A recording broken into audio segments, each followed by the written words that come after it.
direct link to you. Oh, reload. There's a direct link to what I've asked you to do and results. Like as soon as you do it, I'm seeing. As soon as. Yeah, but I've done what you'd asked me to. You said you don't care about Instagram. Do it on X. That's what you told me. Yes, ain't that what you told me? That's what you told me. Go on, to respond to you. Why am I in it? Because he's not brought you in. He's looked at you to bring you in. Go on. Did you not tell me do it on X? I said I've been putting it on my stories. You said you need to do it on X. Didn't he say that? Okay. It's too many eyes on me, first of all. I'm going to look at email when I say this. Basically, Ben put the clip out, right? Said to this young man over here, you didn't repost it, you didn't share it on X, right? No, firstly, he tried to tell me I didn't share it. Yeah, he said he didn't share it. He said, no, I put it on Instagram. Have more followers on Instagram. Brent said, I hear you. However, X is a different, it could spark a different kind of conversation on there. So I need you to do both. So obviously, last night you did X. We haven't done Instagram. So that's just that. He didn't do the both part. He didn't say he do both. And last night you were drinking. What? I haven't introduced the show yet. I haven't told people good morning. This is so mannerless. Because we had special guests from foreign and they brought alcohol for us to drink for our special guest show and I thought it would be rude not to have some. So I took one little sip of Magnum. Didn't even finish it. You're just killing me. You shouldn't have told it was Magnum. Right. Because when you said foreign, it sounded like there was someone from like another land. He was from another country. No, but it sounded like he brought alcohol from another country. Ah. But you just said something that you can get from the corner shop. No, he bought Magnum because he knows that's what we sit down and drink, innit? That's you get me? And I just think it's bad hospitality. When someone comes from another country and brings drink and says you have a drink, it's like, you know what? So I've done it. Peer pressure. Wow. You don't bow to peer pressure. I did yesterday. You watched me.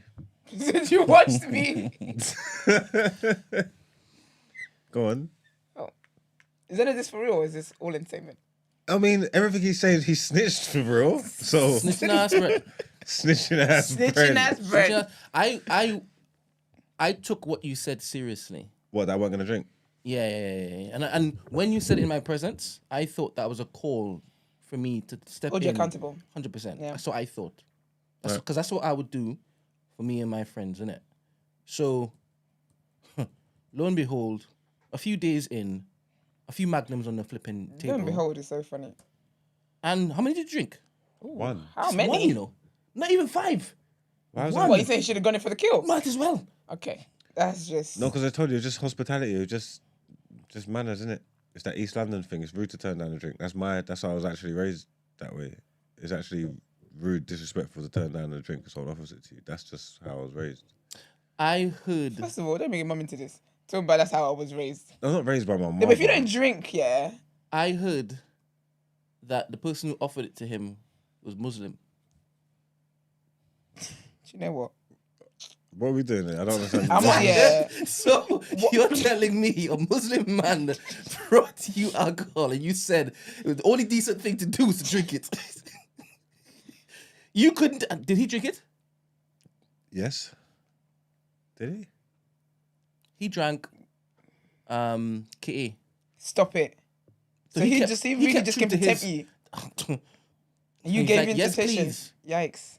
What, he didn't drink? I don't know. Not you being too busy into your bottle. You didn't see that you didn't drink. I wasn't paying attention. Man, question. You know the barbecue sauce? Is it barbecue sauce from Chinatown? Chinese. Yeah, Barbecue sauce, yeah. sauce what I in said. China. Barbecue sauce, Chinese. He brought barbecue sauce yesterday, right? And he told, obviously you would know Emmanuel, he told Loons that there is pork in the barbecue sauce. Is that accurate? Well, in that particular barbecue sauce, In might be. every single barbecue sauce, no, there's no, pork that's not extract. true. What the hell? Pork extract. In every barbecue, no. It comes from the barbecue. Barbecue No. is like, it's how it's prepared. It's like got a smoky, it's more about the essence rather than the ingredients. Barbecue is a smoked up ketchup. Yeah. I said all of that to basically say once it is Loons had doubt in his mind, Loons put it down. Do you understand? So Loons stays true to him saying, I'm So you're saying Loon stands on business? That's what I'm saying. That's what I'm saying. Yeah, All of this is just to shame you. Yeah, I'm saying I couldn't care less. He couldn't. He said, I did what I doesn't did. care. Now he's standing on business. Yeah, I did that shit. But still haven't had sex. So that counts for something. Half the detox. You broke your Dry January. your dry January in less than 24 hours of you announcing it. That's true. So Yeah, but I haven't broke my celibacy. fair enough. Did it taste sweet? Did the Magnum taste sweet? No, didn't It taste didn't, nice. right? Did you That's the regret worst, it? and you had regret. Did you regret it? I don't think he regrets stuff like that, to be honest. Did you think I shouldn't have done that? I don't think he believed he could even keep it long. He's like, a week? Whoa, I'm proud of myself. 1 milestone. Said I made 11 days in. No, I didn't regret it. Yeah, I hear you. I didn't really care. I will say that if you don't want to do something, it is all in the language though.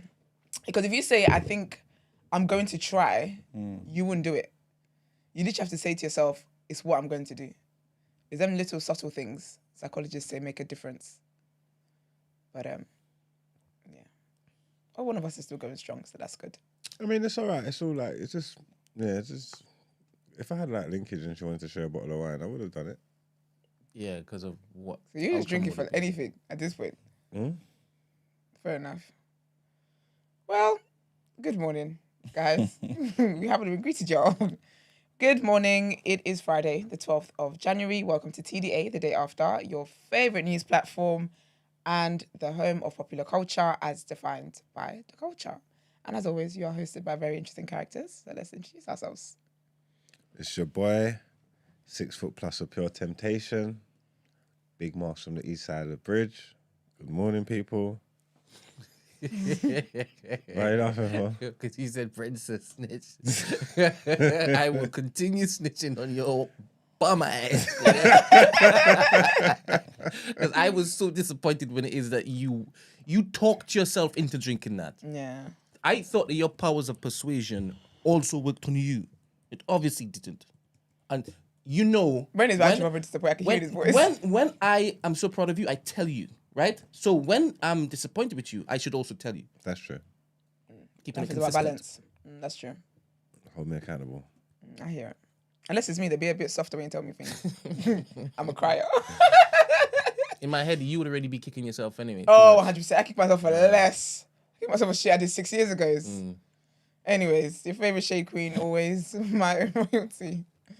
And they call me E-Man, the pro-black activist, TDA producer and news analyst. And of course, the melanin is jam-packed. Always, always. How is everybody this morning? I'm good. Good morning, Imi Snow Globe, Davina, Abby, Oh, Davina, how's the baby? Christy, Oyen, Timmy. Oh, Onions decided to join us back in this land. She had a great time on holiday. Oh, is it? She had a great time in Lagos. Oh, you follow her on Instagram? Yeah, she's good vibes, man. Don't, whatever you're about to say, just keep it to your damn self. But I do follow Onion. She's really good vibes. She had a great time. She looked so good in Lagos as well. Did she put videos up? I might go and follow her. You're such a hoe. Yeah, Davina's the one who had a baby, right? Yes. Yes. Let us know how the baby was. How the baby is, sorry, and her first Christmas. Good morning, So Vaughn. cute. Morning, Vaughn. Good morning, Sarah. Is Morning, it Sarah or Sarah? babes. Sarah. Okay. Anybody else? No, not yet. Little heifer. How are you guys doing though? Can't complain, complain. man. Yeah, I'm here, same old, same old. How are you? I'm good, thank you. I'm good. I feel like the first working week of this. I feel like January is not going fast. Is it me? I'm a bit split. No, January's going quick. I feel like the days aren't though. Like the day feels long. I look at the times and I'm like, oh, it's only 3 p.m. I'm already in Jamaica, so Yeah, that's different. You're not even the one to ask. it's going quick. To be fair, though, I feel like, I know what you're saying, because I feel like typically we wouldn't be on the 12th. Yeah. Where would we be? At 18th or something. Yeah, something like that, man. It feels like I've been in January for a minute. And it's actually in the second week. Yeah. I don't know. It's giving me weird vibes. I'm not gonna lie, for me, I think it's gone quite. Yeah, but that's because you're looking forward to a holiday though. Is that what it is? Yeah, when you're looking forward to a holiday. Doesn't it slow down? Actually, though? no, it just slows down, doesn't it? It usually slows down. Yeah, no, for me, it feels like it's quick. This weekend, Next weekend we'll go. Next week we'll go. This week's gone fast. Next week we'll go fast. Do you not think maybe it is then? All the stuff that's been happening. Maybe, There's a lot happening. Because a lot's happened, and I'm like, it's only 2 weeks. Yeah. And everyone's showing the ass. Like, good things have happened. Angela Bassett got, what's it called? The Oscar. But back to a lot of crazy, weird things have happened as well. I don't know. It's a bit weird. But, oh well. I woke up I was in a good mood before Brent tried to... Threw you under the bus. Well, he did throw you under. He threw you hard under the bus. I did not expect that. I was the bus driver. What are you talking about? Okay. You just crashed it. I saw him on the side of the road. Do you know what it is then? It's because you did a pushback on the posting. I did. Can you imagine? I feel like if you hadn't done that, Can you imagine that he actually looked to you to see, hey, are you going to continue with this silliness? Because every day is what I want you to apply what I asked of you. Every single day. And I have.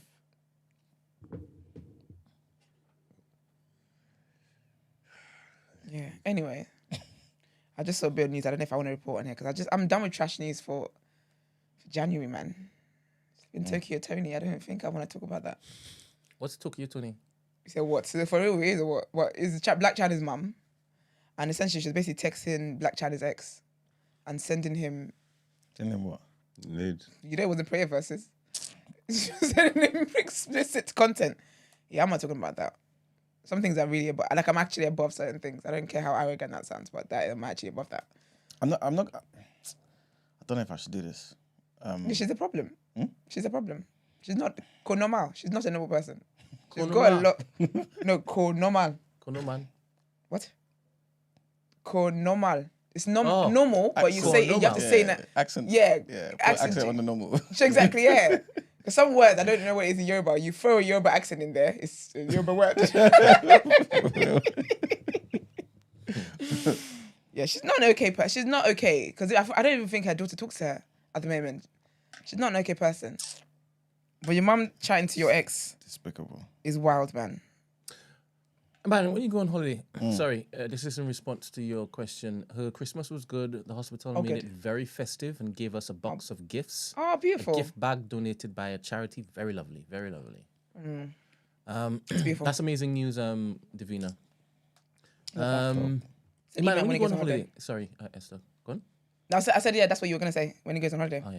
When you go on holiday, do you buy new underwear, vests, and stuff, No, and socks? not really. No, don't see the point. Do you know what, yeah? Why? You know what I'm saying? My socks will have the same fate. You know what I'm saying?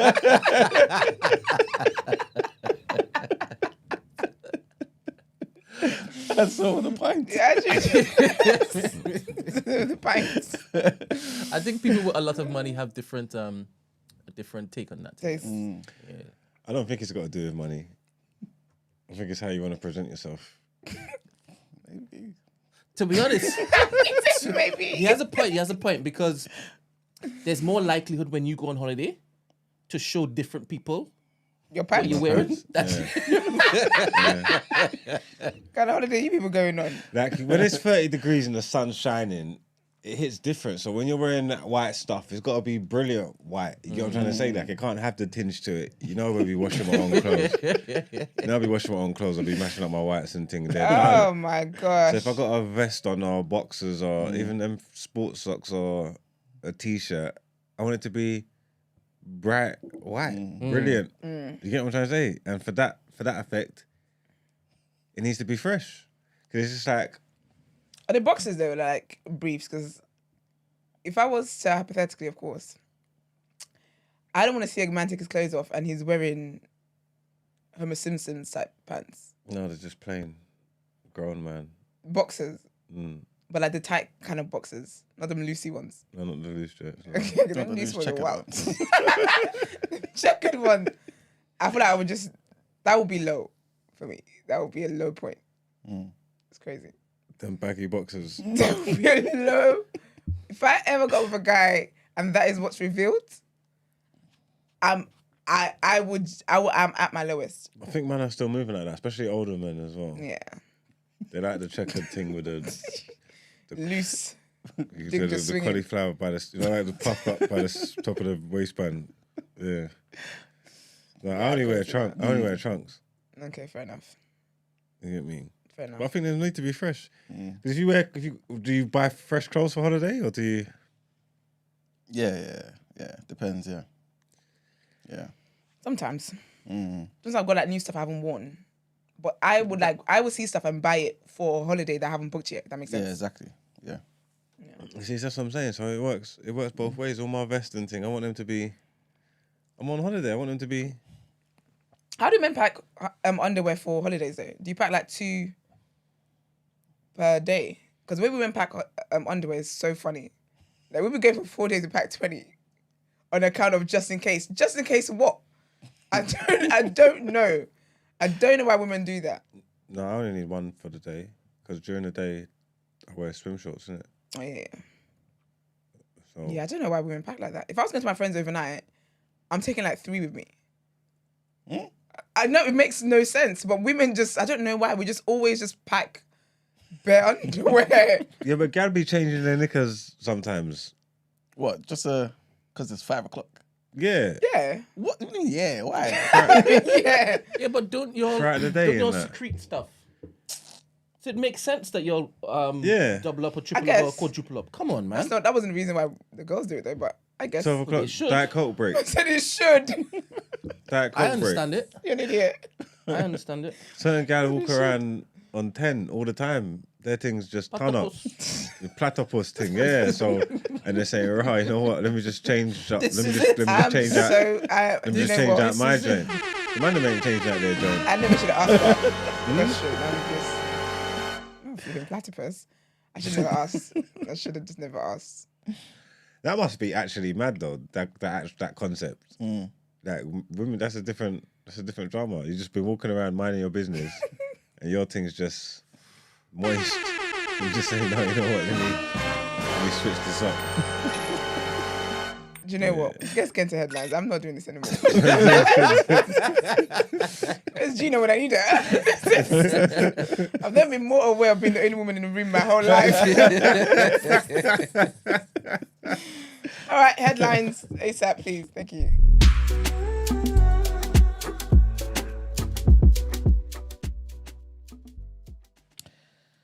All right, guys. So our first headline, politics, man. So 2 by-elections will be held in February following a bullying scandal and a resignation from Conservative Party MPs. Voters in the constituencies of Kingswood, near Bristol, and Wellingborough in Northamptonshire will get a chance to choose a new representative in Westminster. Chris Skidmore, who's a former minister, resigned from his Kingswood seat in Parliament this week over his opposition to the government's green policies. The Wellingborough election has been confirmed for 15th of February by Northamptonshire Council. Both votes have to be between the 21st and the 27th. Both votes have to be between 21 and 27 working days of the writ being moved to the Commons on the 11th of January. Peter Bone was suspended from the Parliamentary Conservative Party and subsequently recalled by his constituents after he was found to have committed acts of bullying and sexual misconduct by a parliamentary investigation. Mr. Bond rejected the findings of the report. Next headline, and Keir Starmer's back in the news, man. And he said that he's up for that fight over accusations that Labour is embracing the nanny state as he announced proposals for supervised toothbrushing in schools. What do you guys think of that? Toothbrush in schools. Supervised toothbrushing in schools. In schools? But isn't that what they should be doing at home? Exactly. Then again, there is a population, a section of the population that don't wash their legs when they shower, so...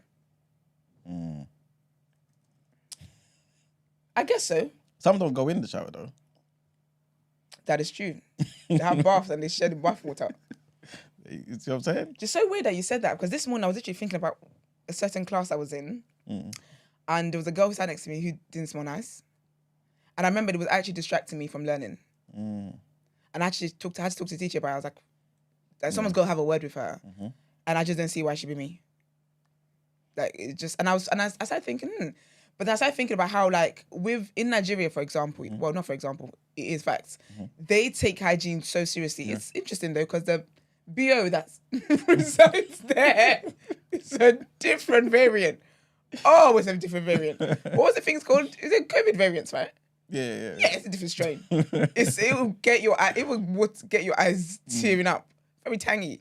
However, though, in schools and stuff, they do take that seriously. I guess maybe private schools, but they like would have inspection for our nails, make sure that they're cut and stuff like that. Have inspection that our socks are clean. And my school had like our school shirts had the day of the week on it.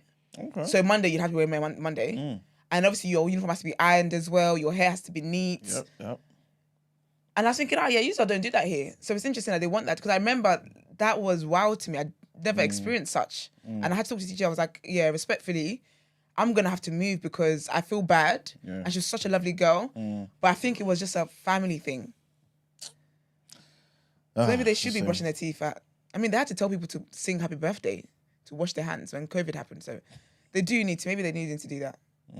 Well, his country, defense is he said that tooth decay was the top reason children between 6 and 10 go to hospital, and that the government had to act. Yeah, well, kids get free dental care. Just take your kids to the dentist twice a year, and they get free treatments for whatever it is that they need. Yeah, man. So we're giving them so much sugary drinks and sweets. That's exactly it. But yeah, man, Labour are saying they're going to be running the scheme in breakfast clubs in all primary schools. The Tories obviously accused Labour of borrowing existing policies. Rolling out a national supervised toothbrushing programme for 3 to 5-year-olds will cost £3 million. That's what Labour said, right? And will be funded by ending the VAT exemption on private school fees. So I was talking to somebody about this the other day, actually. So for those who are considering private schools and stuff, the haters on the left, Labour, to be specific, want to end the VAT exemption. So now everyone's going to be paying more. Why? Because some people don't know how to brush their teeth. It's a goddamn... Can you imagine? But you know, like, saying that people can come to school and brush their teeth, means that people are going to drop their kids off dirty. Because at some point, they're going to... It starts a precedent, is that the word? Because now, at some point, they're going to want you to start providing them showers as well. So because they're coming here to have a hash brown in the morning. Don't be silly. Yeah. I'm so glad you said it, man. Because that's exactly what's going to happen. That's a waste of money. That's what Labour are coming through with election season coming up. And they'll win as well. So, yeah. Labour? Yeah, they're going to win. No, like, Not with Tories have scheme no about chance. brushing your teeth. But it's because of the failings of the Tories, isn't it? That's why Labour's definitely going to win. I'd bet Failings anything. of Tories in regards to brushing teeth or in general? Oh, no, just in general. I'm about to say, what's Tories got to do with it? This country, it's a lot of enabled behaviour. Because I don't understand why you're introducing teeth brushing in school. You should be coming here clean. Yeah. That's so disgusting, man. Then again, but yeah. during rush hour in the morning on the trains, that's why I hate standing close to people as well. Hella just particles falling off them. Hella dead skin and all sorts on their coats. People are so dirty, man. Anyway. Maybe that's why they want to start early, innit? I guess. But still, it's not the government's responsibility. It's not, and it's not the teacher's responsibility. Yeah, exactly. Because what happens if a kid comes to school every morning, brushes their teeth and whatnot, teacher's supervising and whatnot, and the kid ends up getting a decay anyway, who are they going to blame? Because I know the parents will have audacity and they're going to come back and be like, well, you weren't watching them enough to... Like, how do you get your children to a point where they wear their school uniform but they haven't brushed their teeth? It's shambles, man. You stop having kids. So that's for the kids who are ages 3 to 5. But for those kids who are not old enough, they're going to do that same supervision in nurseries, right? So the Health Secretary, Victoria Atkins, she said, we have already provided toolkits for local authorities to use for toothbrushing lessons across their local authority areas. And the last headline, Britain and the US are poised to launch strikes against the Houthi military targets in Yemen, as the leader of the rebel group promises to respond to any assault with fresh attacks on the shipping in the Red Sea. So Western defense sources indicated preparations were intensifying on Thursday in response to a Houthi attack of 21 missiles and drones aimed at US and UK warships on Tuesday night, although its scale and timing remains a secret. Asked about potential US strikes against the Houthis in Yemen, the national security spokesperson, John Kirby, said, I'm not going to telegraph our punches one way or another here. We're going to do what we have to do to counter and defeat these threats that the Houthis keep throwing up on our commercial shipping in the Red Sea. And on Wednesday, Anthony Blinken, the US Secretary of State, said there will be consequences following the Houthi attack, while the British Defence Secretary, Grant Shapps, told journalists to watch this space. So yeah, man, our resources will be diverted to other places again. Boy. But yeah, that's it for the headlines. Right, let's get into what you saying topic of the day.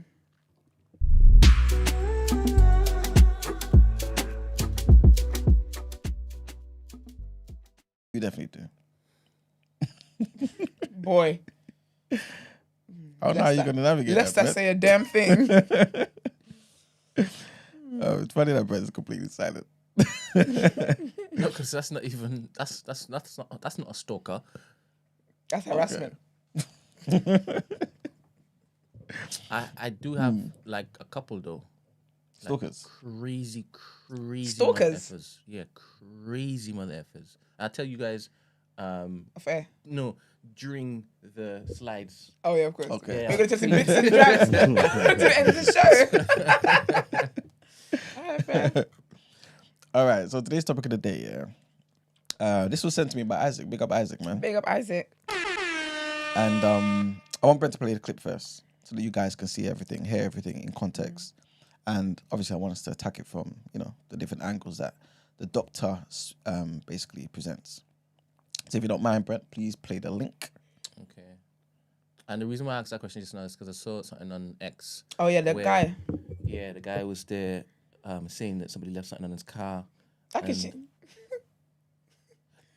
Is that a giggle thing though? No. Do you know what it is? It's not the whole stalking thing is not a giggle thing. If I it's flipped around, it's mad scary, right? You ain't got to flip it around. It's scary both ways. But I just find it funny that she stalked him just to leave him snacks. She left him snacks. Fellas, because I don't know how it might feel. Nah, just I don't want to be presume I stalked know even how for it good feels. things.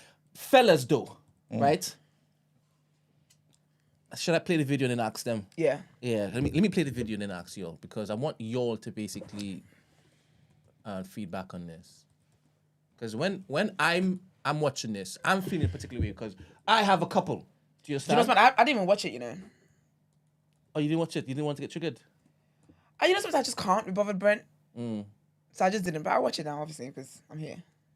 So I don't have to play it if it is going to trigger you. It's not going to trigger me. I just don't bother to engage. I don't engage with everything. Do you know what I mean? So, yeah. All right. So this is the video I'm talking about. So I can put the camera on someone else. I want to eat. Sorry. Thank you. You want to eat what? Pizza. Are you done? Put the camera on somebody else. Sorry. I didn't. All right, y'all. So Asia came back, and last time she left some pizza and some Fanta. This time, What's he saying? we got Last time she left some pizza and Fanta. Fanta. This time it's some wings, some chicken wings, and some nuggets. No, I'm not gonna eat it. Don't fucking test my intelligence. I'm not eating the shit. You got a note. It says, another gift. Instagram, beautiful girl. Wow. And you have a Fanta that was probably opened and poisoned. yeah. Let's see what that says. The Nigerian one. What you say? You wouldn't eat that stuff? You can't eat it. Would you eat it? Probably. That's laced with laxative. Yeah. 100%. So Maybe today a we love got potion. a picture of her and presumably her mother, I'm assuming. The back says one-on-one sessions, Monday, Tuesday, Thursdays. We can use my membership. She is working with Planet Fitness. Drive with me there. It's probably backwards, but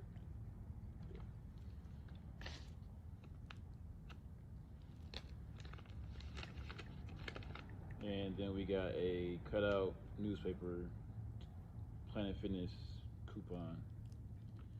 24% down, $10 a month. So how long you been doing this thing for? Another day. Apparently a year. So I've jumped into the comments, A right? year. I've jumped into the comments to find more stuff. Wait, do stalkers usually leave their identity? It depends on what level you're at. He's a psycho. So what's she been doing? This is the fella, by the way. And some people are saying, hey, I understand. As in women said that or men. Well, both of them. And then That's the problem. That's why he's not being taken seriously, and I think that's out of order. I got to hear. Hold up. These are all instances by.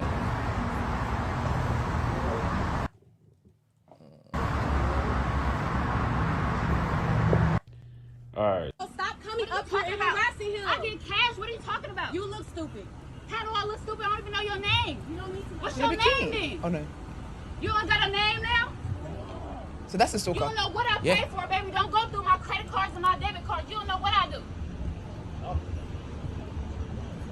I can do whatever the fuck I want to do. I paid for all this shit. What are y'all talking about? Where Whitney at? Bring her outside. Right here. Bring Whitney. Nah, up. Whitney not available right now. Why Whitney not available? She busy. Who's Whitney? She shouldn't know who Whitney is. She For knows too one, much. she's that close that she knows who Whitney is. She knows too much. So where's Whitney? Bring her outside. So does he know her? Like, is she like an ex or something, or just a random woman? Nah, she just saw him at the gym and then she decided that this was going to be. But that's the thing that's sad about stalking, though, because unless the person does something to you, the police don't do anything about it. So he's got a restraining order now, innit? Oh, has he? Oh, good. Yeah. She just buying him But that snacks didn't do- though. mean She nothing. ain't done nothing horrible. That's dangerous, man. Because you don't know. People are crazy, for lack of a better word. So everybody calm down. But people have like very different issues. Is she just It could be. It could be deep. She could kill him. just that he's not feeling her? No, but do you know people actually do like obsessive killings? Yeah, but So if they he- love you so much they just kill you. If he was feeling her, would he be acting different? It's the question I'm asking you fellas. So Nah, because she's pretty. who's pretty? This crazy girl. So does that change things for you? Not really. 'Cause if they're acting crazy, they're crazy, innit? So it doesn't matter what she looks like. You gotta like think about the bigger picture here. She's gonna do crazy behaviours. If you chop her, she's acting like that. She don't even know you. And you chop her, she's gonna be even Why? worse. Far worse. So God forbid she gets stigmatized. It's done. she of course should be stigmatized. She's everything stigmatized, and she hasn't even. She don't even know him. Her head's already gone. But would you all feel threatened when you see behavior like this? Yeah, if it's unwarranted, unsolicited, like you just acting like this. Yeah, like the first time, maybe not, if that makes sense. So just think, okay, cool. This is just your style. You're going out on a limb. You're shooting your shot or whatever. It's not for everybody, but hey, whatever. But then if I'm not like reciprocating anything, or I'm not clearly not feeling this, but you just keep going and you keep bringing me meals and leaving them on my shit, and after a while it's like, right, this person's tone dying for deaf. it, This innit? person's not reading the room. Like, this is a sicko. So you'd have to be worried. It probably would be a bit threatening still. They just want to keep going and just keep doing it. Remember, they don't care. If you're not playing into it, you're not buying into it. It doesn't actually matter what you do in it. This person's dedicated. They're just going to keep doing it. So yeah, it's a bit worrying still. And then they start affecting people close to you. Yeah, that's crazy. Then you got to worry about it. Then you got a case in your hand. She might kill somebody. 100%. That's the thing. I don't think it matters even if it's flipping Beyonce that's stalking you, or Jada Kingdom, whatever she looks like. I think stalking should be taken seriously. And I think the police actually need to take him. I don't know what that was either. I hope it's not what I think he was. But Okay, I said Jada Kingdom, and you were like, I was thinking it's still a crime. I think the police need to take it seriously, because unfortunately, some of these things, when someone's obsessed with you, it's not good, because they could be so upset. Isn't that how thingy? That is she Colombian? Selena, yeah. That's how she died, isn't it? Wasn't like a friend that was obsessed with her or something like that? People being obsessed with you is not a compliment. That's mad. Poor guy, man. But I'm glad he was able to. But that's the thing. Hopefully, a restraining order. Actually, no, because if she violates her, they can arrest her, innit? Because some of the things, when say you know you got a stalker and stuff like that, you have receipts and whatnot.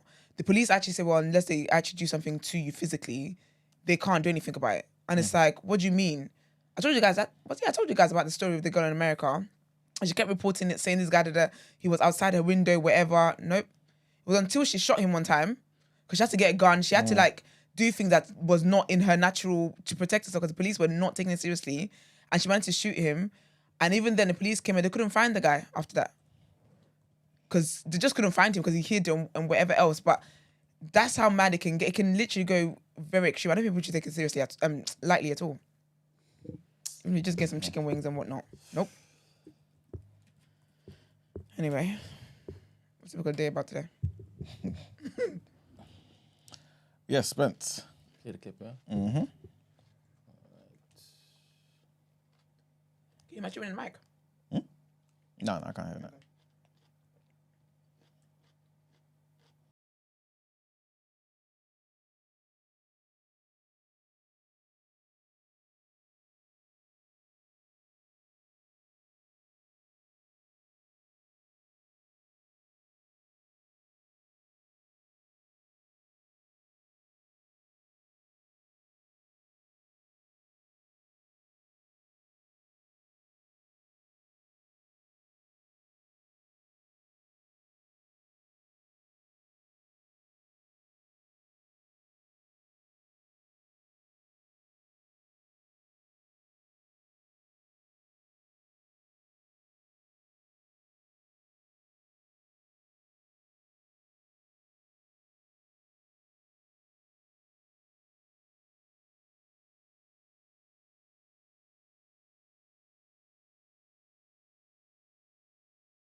We have prison, death. What else to make us unavailable to black women? Yes, homosexuality. As you said earlier, 1 of every 9 men in this country are homosexual. Where else?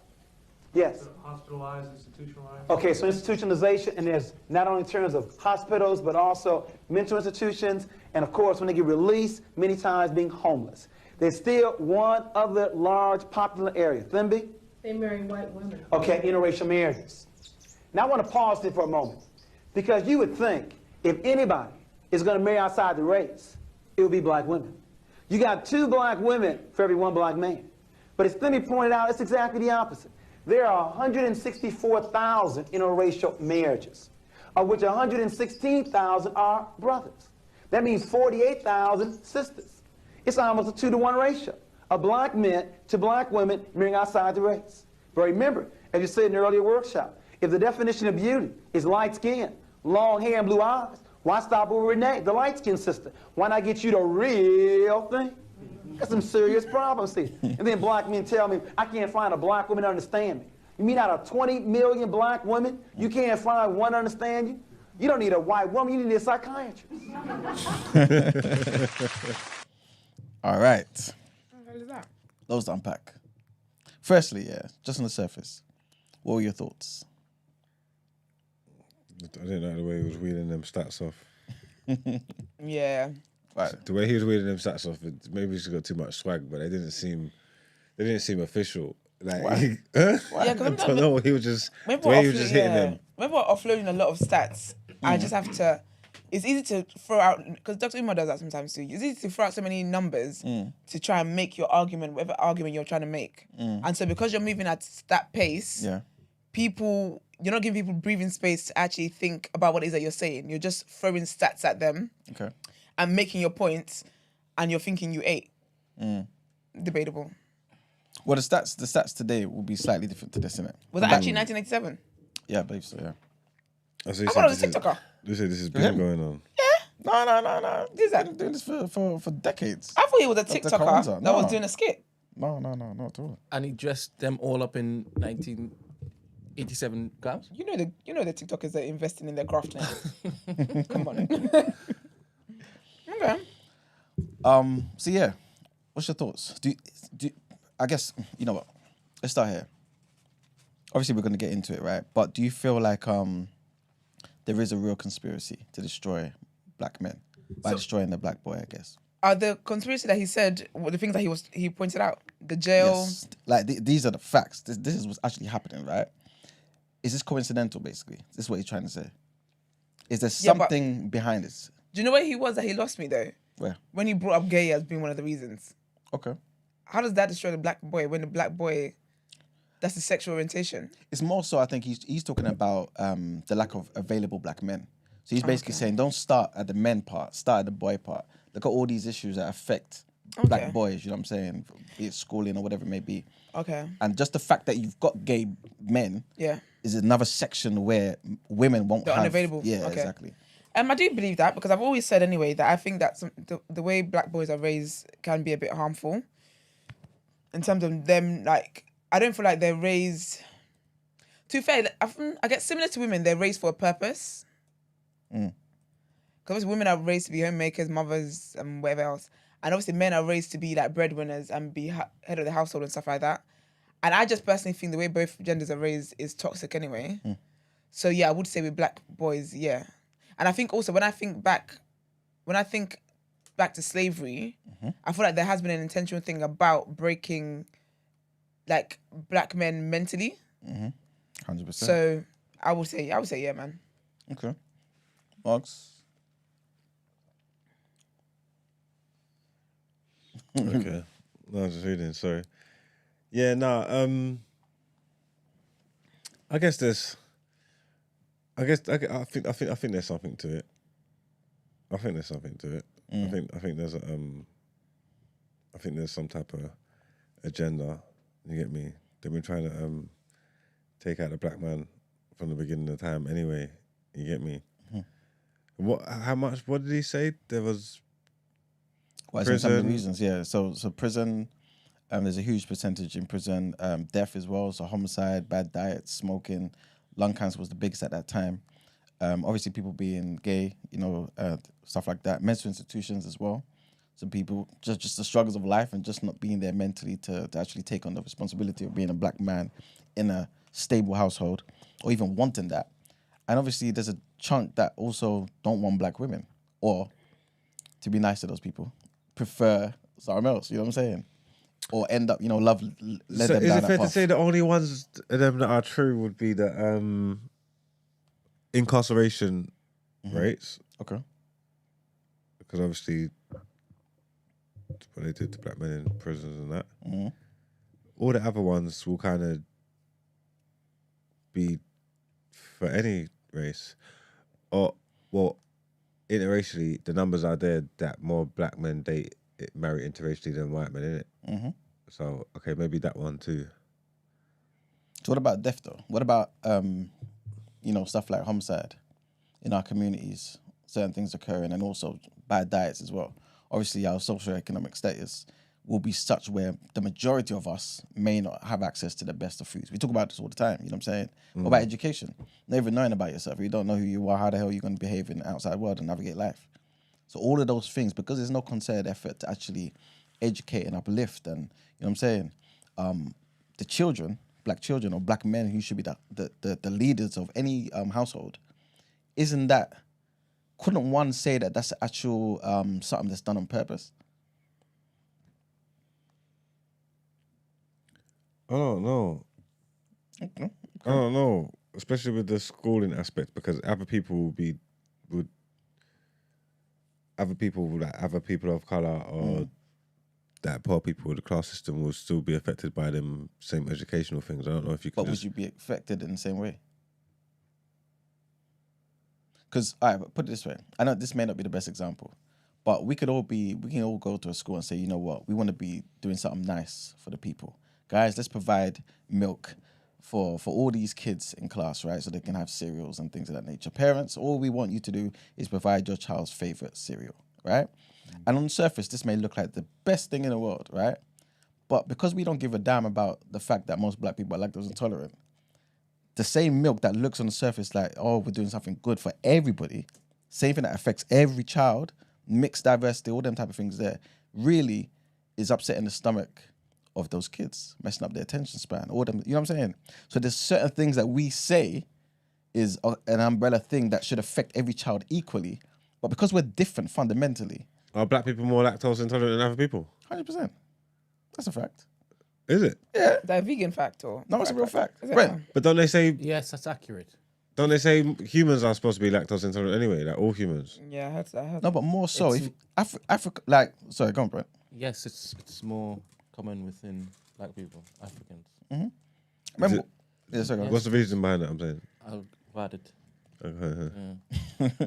Remember one time Brent was telling me, I'm a lactose intolerant. I was like, what do you mean? He said, no, you are. Like, almost just because I'm black, right? Because of how likely it is that the average black person is lactose intolerant. And so many of us are, but we don't know. We just think, it's just coincidence that after we eat that pizza or have a loads of milk, our stomach feels some type of way, or we're a bit bloated. Because some people just experience being bloated. Others need to run to the toilet. You know what I'm saying? And that difference, you don't really know till you pick up some almond milk or some oat milk or some soy milk. You know what I'm saying? But you get what I'm trying to say? Like, something that may be perceived as something that's equal for everyone, to benefit everyone, may be having adverse effects on a specific group. And it may be on purpose. I don't know. Okay. So, Bad says the statement that black people are inherently more lactose intolerant is inaccurate. Is inaccurate and harmful. Lactose intolerance is a complex trait influenced by various factors, including genetics, ethnicity, and environment, but not race. Bad is racist. Huh? Bad is racist. Attributing lactose. No. I mean, it's a conversation. Attributing because it regurgitates what it is. It's fed. Yeah, basically. Whatever. Attributing lactose intolerance solely to race perpetuates harmful stereotypes and misconceptions. It's important to remember that individuals within any population group exhibit diverse genetic and phenotypic characteristics. Here are some key points to consider. Prevalence. While lactose intolerance is more common in certain populations with African ancestry, it's also prevalent in many other ethnicities, including Ashkenazi Jews, East Asians, and Southern Europeans. Did I say the Ashkenazi bread? Ashkenazi. Ashkenazi. Genetics. Lactose intolerance is linked to variations in the lactose gene, which codes for the enzymes lactase, responsible for digesting lactose, the sugar found in milk. These variations can occur in any population group, regardless of race. Environmental factors. Access to dairy products in early childhood can influence lactase production. Populations with historically limited access to dairy may have a higher prevalence of lactose intolerance due to reduced exposure in early life. Okay, Brett. Let It's a lot for Bart to say. Just say no. Let me present something and make. Bear in mind, I also typed this in, so just for context. It's not appropriate to focus on someone's race or ethnicity when discussing their personal relationships. It may be misleading, promote stereotypes, and disrespect individual privacy. I asked him about the black men in the UK in interracial relationships in it. Okay. So anytime I mention race, it goes, hey, hey, whoa, buddy. Yeah. It throws up that particular caveat. So that's so Bard is part of the agenda. Bard is trying to make sure that we don't find out the truth. Thank you very much. Yeah. Because all you need to do, for those people who are listening or wherever it may be, if you're free, just Google something along the lines of populations with lactose intolerance, right? Yeah. You will see almost the whole of Africa is lactose intolerant, right? East Asia as well. Europe? No, not at all. So when we're in the classrooms, right, and most of the people in there is white kids or whatever it may be, and all of them can drink milk, bloody like 7 liters in one go, right? And a black kid can't do it, and an Asian kid can't do it. There's a difference. Yeah. So Bard, I don't know. Bard's just talking rubbish. You know what I'm saying? But anyway. Vex with Bard, boy. No, because he's trying to. Because we have to stop the. You're so silly. The racism. The racism. Here's the map. And the red is the lactose intolerance. It's the heaviest. Oh, okay. Yeah. So look at bloody North America. Look at Europe. Anyway, so what obviously I was just using that as an analogy, right? Just to show that obviously sometimes you can put in certain policies that on the surface look like it affects every child equally, but because of the differences in how children are genetically, how they're raised, different experiences, things of that nature, right? They will affect them differently. And so, yes, you can provide all these things to help all these kids equally, but are some of these things having adverse effects on black children? And if that's the case, do people know it's having adverse effects on black children? And if that's also the case, why is no one stopping it? Why is it maybe continuing? Because I think people are not aware of it. I think not many people actually stop and think and actually, think about stuff. Mm-hmm. So because things have always been done, that's why I hate when someone drops oh, well, that's how it's always been done, and that's how we've always done it. That is the worst. That's honestly one of the worst things anyone could ever say to me, because they use that to justify why it is today, but that doesn't make it right. Something being done the same way doesn't make it right. There's a lot of ignorance. Do you get what I mean? So, and I think that's the problem when it comes to. So I think that's the problem when it comes to society in itself. Society wants to wants to evolve in other areas. We want to evolve in how it is that we travel. We want to evolve in how we have access to things and all that kind of stuff, but not evolve in how it is that we think. Or even if it's how we think, it's about how we think about certain things and not in general. And I feel like that's why there is that problem.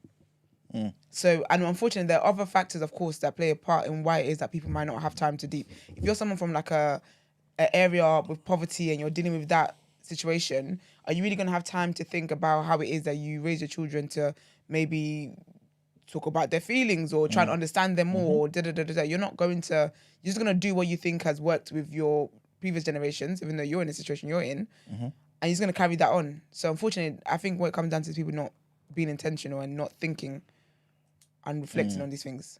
When you say people, you're talking about as in us black people? I think everybody, yeah. Okay. But the most part, most black people don't deep stuff. When you talk about, like, for example, the topic of smacking a child, people will defend their honor to want to smack a child. But have they ever actually sat down to think, actually, do you know what?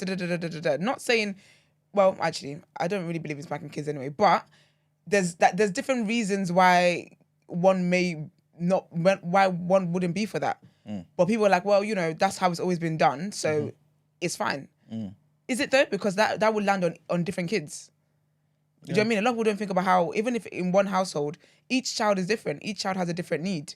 But you just come with the one rule, one and for all the kids. It doesn't work that way. So I feel like that's probably why the black boy situation is the way it is. Because if we're seeing the thing about the incarceration, if it's 1 in 4 and whatnot, why isn't that something that's talked about a lot more? And also one of the reasons, I guess he did, again, 1987, they didn't think of that. But the suicide rates for black men is mad. Exactly. It's mad. Why aren't there conversations being happening about that? Instead, there's still words and languages being thrown about that unfortunately leads people to do that. So yeah, it's just lack of thinking. So, okay, so definitely I give what you're saying in terms of, like, I guess us being our own, like, worst enemy at times, right? Yeah. But like you also said, some things are just, like, I guess, socioeconomic status. Yeah. Like, certain things you're just not thinking about, you know what I'm saying? And also, even though we know, for example, or we may have heard every now and again, or, you know, from different sources that are, you know, the suicide rates are X level or whatever it may be, nobody, like, has gone out of their way to investigate it like that, right? Yeah. And like you said, which is, the onus should be on us, right? But do you feel like, especially if we're paying our taxes, especially if the claim is that we are equal citizens, and all these other stuff that we hear, right, typically, should there not be more focus on putting resources where it should matter? There should be. And helping us. There should be in an ideal world, but we don't live in an ideal world, so there wouldn't be. That's why it's on us to have to do these things. Because ideally, yeah, but then we also always say to ourselves how we're not from here, and they remind us every chance they get that we're not from here. So unfortunately, I don't see why they would pour and invest in that, because again, all the propaganda about black boys and black men is in their favor. It works for their favor. So why would they try to help us with something that a form of oppression that they've kind of created? Yeah. So we need to do the work. So would you basically say that there definitely is something? Okay, you know what? 100% there's a thing. 100%. I don't think I can. No one can deny that. Well, people can, but I don't think that changes the fact that that is a thing. Okay, cool. Marks, what do you think? Yeah, no, I'm an investor. I mean, obviously it's conspiracy theory territories, but even when you look at it, there's definitely something there in it. Think about stop and searches. Who is stopped and searched the most? Think about how it is. I remember the other day I said about the whole black on black crime. Meanwhile, there is what white people be doing to white people is mad. Yep. But we've never heard the term white on white crime. Never heard the term Asian on Asian crime. It's only ever black on black crime. When it is, they're going to talk about knife crime and whatnot. Who are the ones they put in the front of the Daily Mirror and whatever these other publications are?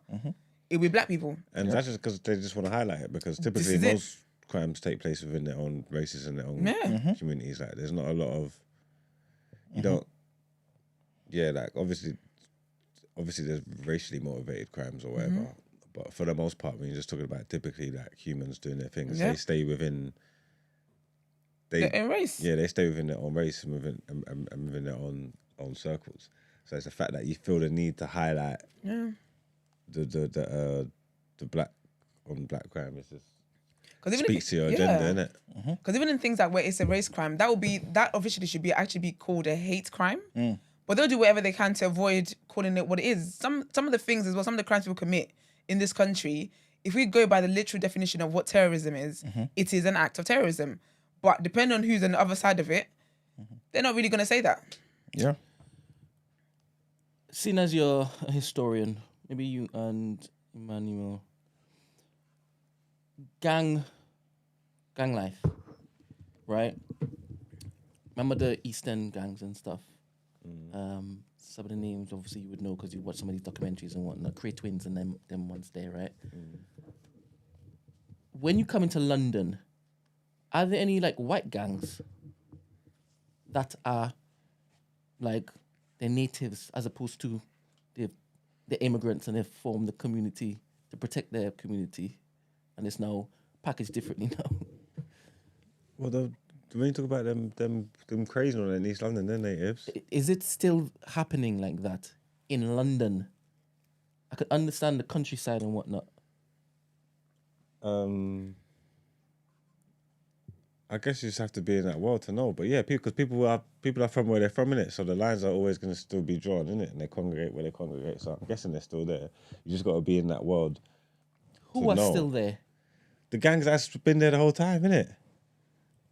Say like the white boys in Islington, the Packet lot, the Barnsbury lot, the Hoxton lot, they're still all there, all the Adamses and all that. Like, they're gonna exist, innit? Were they there when you were coming up? Yeah. Are they there now? Yeah. Okay. It's an ends, it's a place. So the boys, the people from there are still... Are they racist? Is that the common denominator? Is that what glues them? What are they about? I'm trying to get to somewhere, but I need to set the baseline first. I mean, I don't know if racism drives I don't know if that's their personality trait, but I'm guessing there might be some... What do they deal in? Is it just violence? Is it violence, drugs? and drugs and things? The same guns? things. The same things that the other gangs deal in. I believe the more popular thing that is obviously perpetuated, and I'm not sure if it's just because they want to highlight it to convince us that's the only thing that's happening, is black boys ripping their ends and pushing that down generations. In my head, I'm not seeing white boys doing it like that. I get what you're saying. And if it is that you do see some white boys, it's because they've asked politely to be join into the join your gang. I get what you mean, because obviously they present. I'm only talking about London, by the way. They present differently, but like I said, the errors and stuff are still there. I'm not around there like that but the makeup. That's why I went to you to ask the question. If it is that, the makeup of it still. I assume that they're still there, if that makes sense, because the errors still exist. You get what I'm trying to say? I understand the football culture, right? Them type of films back in the day. Yeah. It used to be a thing, but it was doused out a bit. So you're saying there's no more white gangs? You're saying? I'm not saying that, but I think the popularity of gangs in the manner in which it is I'm talking about, it's more black or it's more Asian. Yeah, I think because the Asian gangs are still about. There's better Yes. than. Yes. I think maybe we were just not in that circles to know. Because I was going to school in Israel at the time, and I was around it. I'm aware of what's going on in it. You know what I'm trying to say? Like I'm not around those kind of circles, so I'm not aware of what's happening. But I'm only talking about London. Yeah, I'm only talking different about places London as like well, not yeah. 100%. Yeah, You would have of these. course. Yeah. But like I said, all them places and them areas, they still exist. So I don't understand why the But the community would go makeup anywhere. of the community has changed. Yeah. It's immigrant up now. No immigrants up. And you have the whites from overseas coming over. They're forming their own little this, that, and the next. Some of them are more sophisticated with their violence and goings on. I think that's what's happening. Yeah, but they're all the Cali lot and all that. Like, I'm guessing they're about. I'm going to speak to some of them. Man, Please do some research and come back. I reckon they're still about. I think they're still about. I think it's still the same shit. But I'll check. Because I don't want there to be a thing where we're not actually looking at this from all angles, right? Because there is a thing. And I can see that particular thing. And if it is that we are able to identify it, then that's the first step in order to basically look to address it, no? So when you say there's a thing, as in there's a thing. I don't think it's just a case. I don't think it's just a case of it's being highlighted more. It's not really representative of what's actually happening. Okay, cool. Do you understand? But I guess that could also be part of the conspiracy, where there's certain things in the environment that is conducive for that sort of outcome. You know what I'm saying? Where of course gangs will be coming up left, right, and center. I like more so talking about how record labels glorify certain music and whatnot, and that obviously perpetuates that particular lifestyle and violence far more greater than anything else. And I think just because it's cool and it's popular and that's the look we're saying with music and just culture and all that, that's just the look. That's just what you're gonna highlight. That's just what you're gonna see.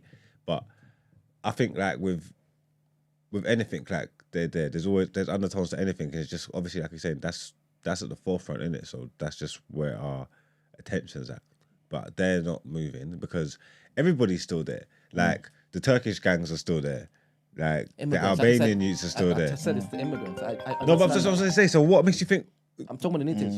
Yeah, but, so what you think? White people are above? Like this? What? Why would everybody else still be there, but they're gone now? You're asking a question, but I'm not sure if it is that you're giving me any evidence that what I'm saying is bollocks. No, I hear you. Because I specifically said I could understand the Poles coming over, the Albanians coming over, they're forming their own little group, they have their own little community. That's the same way how the Asians did it in the first place, right? It's the same way how the blacks did it, right? That's how it began, yeah? We have to protect our own, right? So we form these little cliques and this. Now it's, I'm seeing you, I'm hostile towards you on sight. Yeah, but they'll just move different. They might not be congregating on street corners in tracksuits and that. You know what I'm trying to say? They might be having a little drink in the pub, but they're still the entity what they are, innit? Do you know what I mean? Like, and that's why I said that the football lad culture, that was prevalent. And you could see that innately. And the racism was in there. Yeah. That was the glue. Well, would you say the same thing about the mafia then, in New York and that? Wait, sorry. Is someone on the phone? Can you call back, please? Okay. Would you say same thing about the mafia? Would you say the mafia is gone? No, Or I don't think would you mafia's gone. So it's not the same sort of parallel here. But I don't even think with their inception they were moving like how black gangs in America were moving anyway. But I think the difference is because that's organized. Yes. I think that's the difference. All 100%. Yeah. That's the main component. But it's definitely not gone. Yeah. All right, cool. Caller, can you call back, please? I've activated the phone now. And it was actually working, actually. All right, so before the caller calls back here, what about prison, guys? I mean, to be fair, as you mentioned already, stop and search, all them type of things. You're more like, if you look for something, I always say you find it, right? And you're more likely to find certain things the more you keep trying I always say and that's pointing debatable. out.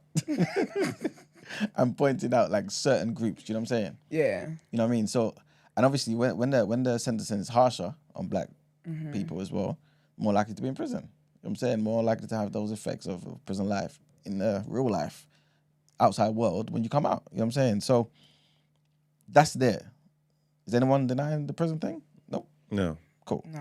What about the homicide stuff, the diets, the death in general? Death. Mm-hmm.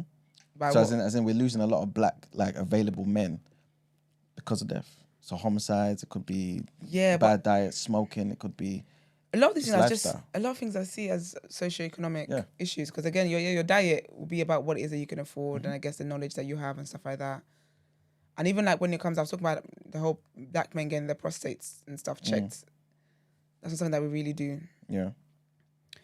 I think false religion is also a reason why a lot of things don't False happen. religion. Yeah. Because a lot of it is very much like, God will do this, or God forbid, or you just think that, let's check your health, God will protect me. Yeah. But then God also gave scientists and, medicine the ability to have these talents to be able to help us when we need help. And I think, there's that too. Hello, good morning. Morning. Good morning. Who is speaking? Is this Chrissy? No. Can you hear me? We can hear we you. can. Sorry, there's a slight echo. Can you hear us? My name is Sarah, and I Sarah? run two children. I run two children's homes and a free sexual health clinic. And the biggest problem we have from the cities is white gangs with county lines using children. They are definitely white, without a doubt. Interesting. So I think they've moved. I think that the white gang life has moved into a different direction where they're not hanging about on the streets, etc. They're in their homes, safe, but they're using children and exploiting them really badly. So there you go. So I think the dynamic has changed. Interesting. See, so they're still there. They're still there, massively so. Children are being exploited left, right and centre. We have teenagers that try to commit suicide trying to get out of these gangs. And it's absolutely horrific, to be quite honest. So can I ask you, do you feel like there's a conspiracy to destroy black boys? I don't. I think there is a narrative. Okay. And I think there's a narrative, and it's sort of... It's really harsh, I think, but it's more a class thing as well. And that's for all, that covers all races. If you're in the lower classes or below the lower classes, you are going to be subject to exploitation by anybody because you need it. You need help in hand. And that brings me back to toothbrushing. Just give them their toothbrushes, E-man.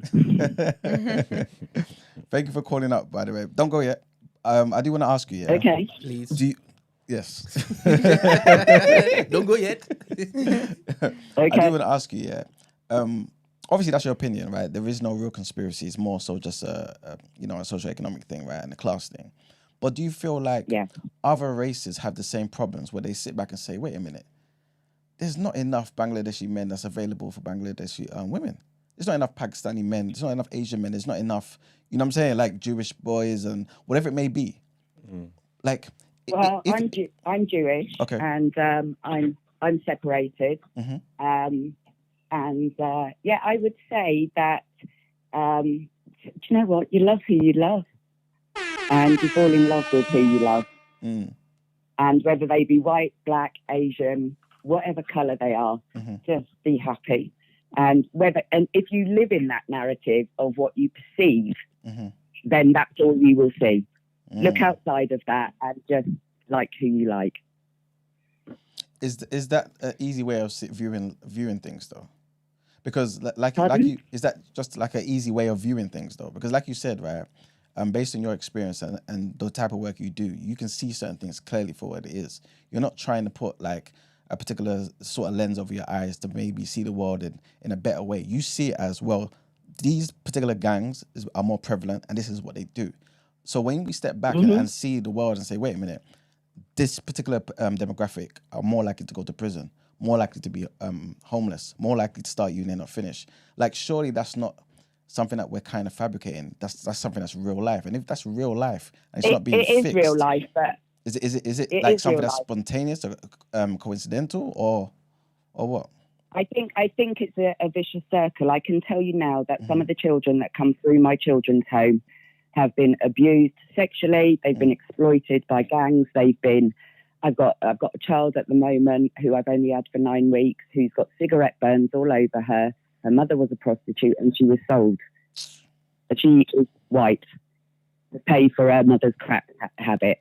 Now, she will go out into the world because she's 15 and she will do exactly the same. As much work as I can put into her to see that that's not a good way of life. She will go back out into the country, into England, and she will perpetuate that because that's what she knows. That to her is affection. Sexual abuse is now affection. That's how she gets what she wants. And as much as I can try and overturn that, I won't have her long enough before she becomes 18. So I just think that when you come from something, it's what you learn. And somebody has to try and break that cycle. But isn't the question, like, why is it that a certain demographic seem to always come from that? Or are more likely to come from that? I think if you're looking into that demographic, into that one area, instead of broadening it to loads of other areas, you will only see that demographic. But then what's the point? Then, you know, like, respectfully, like, what's the point in stats? If, for example, the stats should say to you, this is more likely to occur than this. Like, surely it's not a case of me just maybe look, because sometimes, like, you can look for certain stats to justify your viewpoint.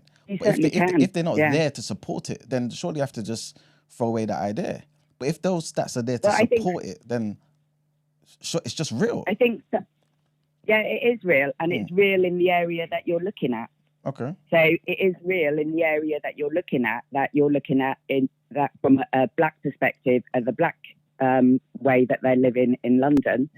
And for that, yeah, a lot of them will go to prison. A lot of them will have not very nice lives, to be quite honest. But then if you look at the country as an overhaul on crime and where it's committed, it's happening across the board. And it's just not perpetuated or highlighted the way it is for black people, for black boys. Do you feel like propaganda could be a tool used to... It's massive. Okay.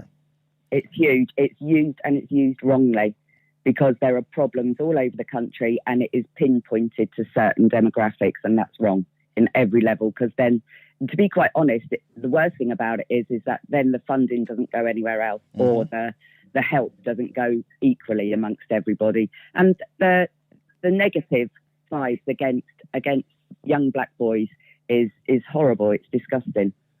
And so that shouldn't be perpetuated. But as we've seen with the media, even with, Israel, etc., they report things how they sensationalize things. So if something is sensationalized, people look, they watch, they listen. Anything that's a little bit boring, they switch off. So Sarah, tell me, if you're acknowledging that that's the case, what do you think the reasoning is behind that then? Why are they using propaganda in this particular fashion? Why are they highlighting black and black crime? Why are they making it seem as though... Because obviously you're not necessarily agreeing that the stats are basically what they are. But you are saying... I actually agree that it's highlighted, but instead of looking at it as a negative, maybe look at it as a positive. And then for you to do, or for all of us to do something about that community and put something back and try and stop the rot. Then they can't report on it. It's the propaganda, isn't it? And it's to spread the negative. It is. To spread the negative perception from the outside and from the in, because it speaks to what... If you listen to kind of like what she's saying, it's that it's just the propaganda in the machine that's just highlighting the black community and so obviously we're from the black community, so we care about the problem, and because it's made out to be seen as the worst, we're saying this is our issue that we need to deal with. But if you look back and you think that's just the perception that they're given to make you feel like that. And if you look across the board of the numbers of where crime's actually being committed and all that, it's everywhere. It's not just the black people in it. You know what I'm trying to say? So it's being put like that to have a negative effect and a detrimental effect on the way you even see yourself.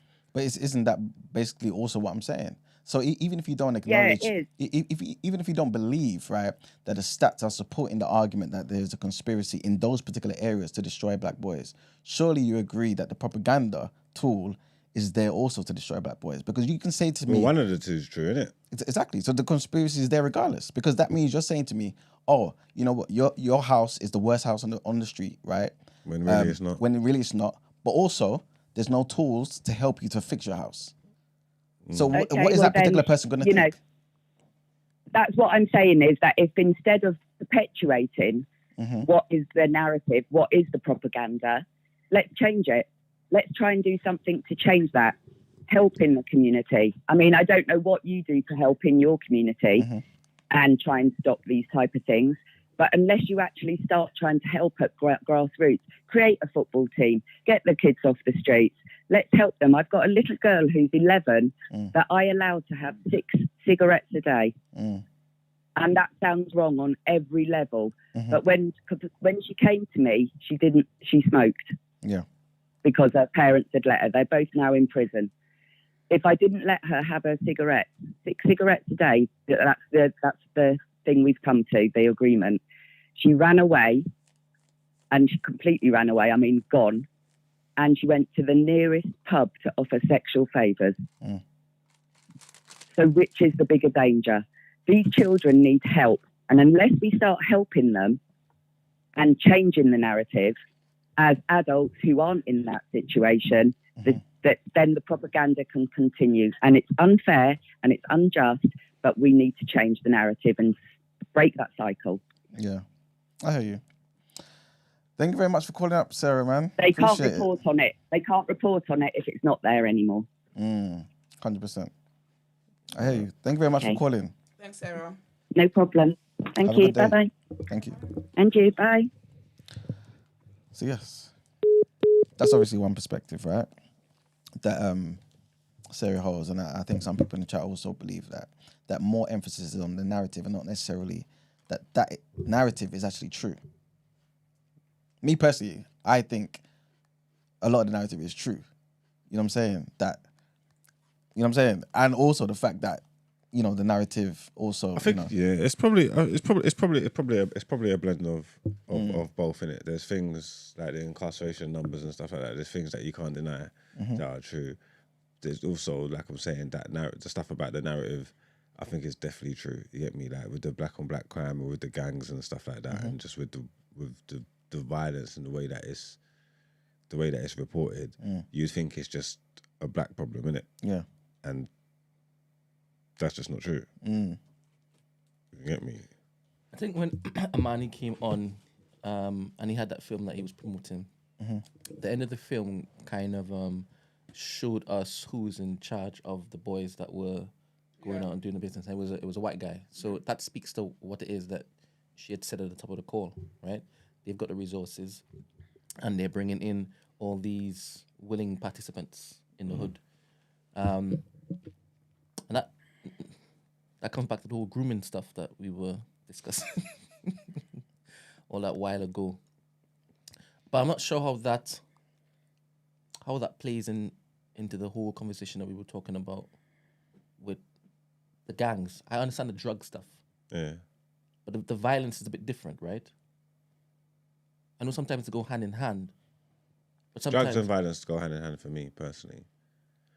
But in when you were growing up, and also in your hood currently, is it white men calling the shots? Nah. And I didn't think that was the case. No, but obviously the people with the money drive the...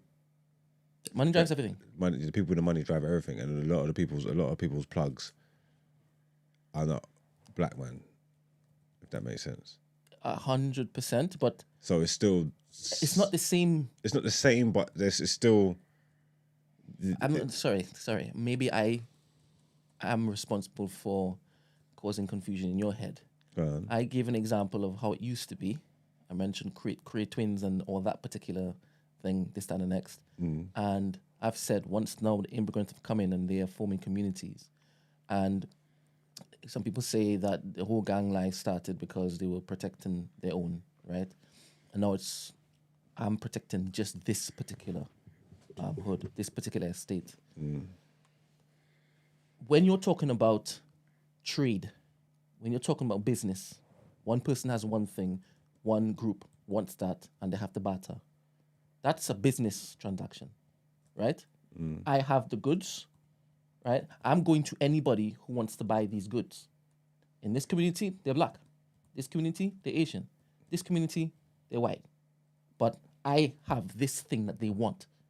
Do you understand? I don't know if that's the same as the example of Amani's film, where there was a white man who was there playing Pied Piper with all these little black youth. Yeah, no, that's not the same. It's not the same, but yeah, it's definitely not the same with my man doing the Pied Piper thing and actually being in control of the ends. But the people that are in control, or the people that, or the powers that be, are still either not, and what's funding them and what's patterning them is still out. Still would probably still be white people in that. So it's still kind of similar, even though if they haven't got like an avid interest in it, like to say like, I control that end and this is my block. It's like I sell to this man, I sell to this man, I sell to this man. He runs that place, he runs that place, he runs that place. I don't need to have a hand in their areas. Yeah, they're all part of the system. Yeah, I control the heads, innit? So I don't necessarily need to. Once this is flowing in, that particular cycle is still going to basically be fed. Do you get what I'm trying to say? Yeah. So again, when you go to the top of the top of the top of the top, where everything, these man's plugs who's bringing in how much teen bricks and stuff like that. Yeah. They're not getting it from black man. Yeah. So. Yeah. All right. So back to the question, right? That particular guy gave different examples as to what is popping down these numbers and whatnot. He mentioned interracial relationships. He mentioned homosexuality. He mentioned what else did he mention? He mentioned death, so the homicide, diet, smoking, mental institutions. Yeah. Obviously being gay and interracial marriages, like you said. Yeah. Those are the main things. All right. So the smoking thing, I mean, back in the day, it might have been completely different, especially in America, right? I'm not sure if the smoking thing is a applicable thing today. No. Right. So that's no. I guess it would just be replaced by something else, isn't it? Another thing that we're just to kill black people. No, but I don't think he's saying that the smoking thing was like people doing it to us. He's saying we black people like smoking. You know what I'm saying? That's what he was saying. So he was just pointing out the things that drop in the numbers, not that there is a conspiracy. Yeah. You are introducing this particular narrative that there is conspiracy. I think he's also adding the conspiracy, but he's just highlighting at that stage all the things that's making the availability of black men. Oh, so then you asked us what is conspiracy and what is just happenstance? Yeah. Okay. And if, for example, your desire to want to smoke is that social engineering, you know what I'm saying? That's where I guess the conspiracy would come into it. All right. So like our desire to drink lean is because it's perpetuated or glorified within music videos. Exactly. Yeah, I agree with that. Exactly. Yes. So yeah, because to me, like, obviously, I guess like Sarah was pretty much saying, obviously, you just highlight the issues. The issue itself is not as bad as it seems. To me, like Esther's saying, I think the issue is as bad as it seems, and it gets worse because we act as though we can't see it, and we're ignorant to it, right? And because of that, we're not doing anything in our power to go out there and fix the problem. But my thing is that plus the propaganda tool to exacerbate the issue to everybody, because everybody's watching, right, is what compounds the issue for us. You know what I'm saying? And so my thing is, since I don't believe none of that is a coincidence, there's most definitely things at play to make sure the elevation of black people is capped. You know what I'm saying? That's how I see it. Things that we think is good for us are put in front of us for us to say, oh yeah, that's a fantastic thing. That, you know, it'll benefit us. But long term, it doesn't benefit us. You know what I'm saying? Us wanting to continually be part of a system that doesn't want us to be present in it doesn't make sense for us. But when they open the doors, we all clap and say, yeah, this particular government or this particular group or this particular organization is doing something that is, you know, shows they care about us. No, they don't. It's to keep us in the same position to have these same discussions. 20 years later, this was what, 1987, right? 2024 now. It's crazy. 37 years later. And then in the next 37 years, I don't know what really is going to change, especially if we don't even believe what's occurring is real. Yeah, but I feel like with black people, though, I think we have a lot of conversations, but there isn't as much doing as there is conversations. Yeah. And I say as much because there are a lot of people that do things. Yeah. Like even based on the TDA guests that we have, we see how much that these people are doing 100%. for society and age groups that are not them, basically. Yeah. So I feel like that's the thing sometimes with black people is that we discuss things, but I don't feel like that's not the solution. Yeah, 100%. It needs to translate into something real. Yeah, but unfortunately though, that's where it most times ends at discussion level. But I guess kind of like stop and search. The more you stop people, the more chance of you know what I mean? Like you finding somebody with the very thing you're looking for. The more the conversation's had, the more it will plant the seed in a particular person's head who otherwise wouldn't have heard this information. You say to that, then go and do something. But then the video watch was from 1987. Well, the guy's from 1987. And we're in 2024. But then you can argue that the enemy is really upping their resources to make sure that we stay at a particular level. Yeah, but you know what it is? Because I feel like I get obviously why it is people care about stuff, the government doing things that looks like is benefiting black people. Like we live in this society, and I think that is where we need to exercise two things can be true. Yeah. Where we can enjoy whatever benefits it is that they say they give us, blah blah. But at the same time, we still need to be doing the work for ourselves. I don't know. I personally don't know if there's a solution to all these things, if I'm being honest.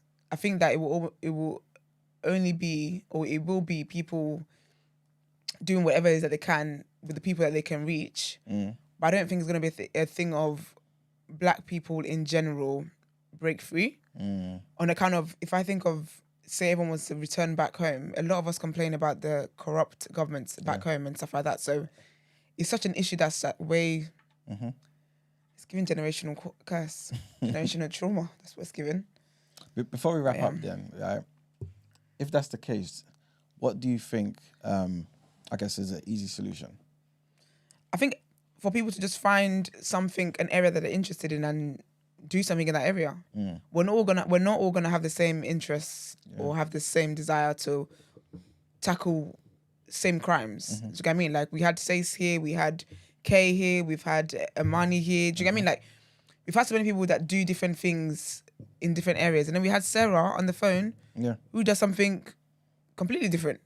But again, do you get me? So everyone would have different interests, and so I think it's just about being proactive in that. Yeah, do you get what I mean? Like we've got Quajo who does the housing situation. Like there's so many, unfortunately, there's so many issues that black people have, and everyone's just got to pick one, whatever it is that speaks to them or they can relate to or they can give the most energy to, and do it that way. And I think that's how it would help. But I think sometimes we try to wait for the next person. Just do, hun. Question, Emmanuel, Marks and Esther. On the interracial stuff, obviously it's a topic that we like to talk about a lot because it bleeds onto the timeline all the time. If we just focus on that as one of the spokes of what he's mentioned, well, a woman put her hand up, obviously she was vexed, right? And she included it. If we just focus on that, how many in your head, obviously this is facts, not facts, these are stats that we're just going to make up right now, right? Based on your lived experience, how many viable black men are out there for these women? What do you want, a number? Yeah, this is makes. Let's be fanciful today. It's Friday, right? When you say these women, what do you mean? Black women, right? Okay, how many? Yeah, because the focus of this was in London, black family, right? Yeah, let's start with London, man.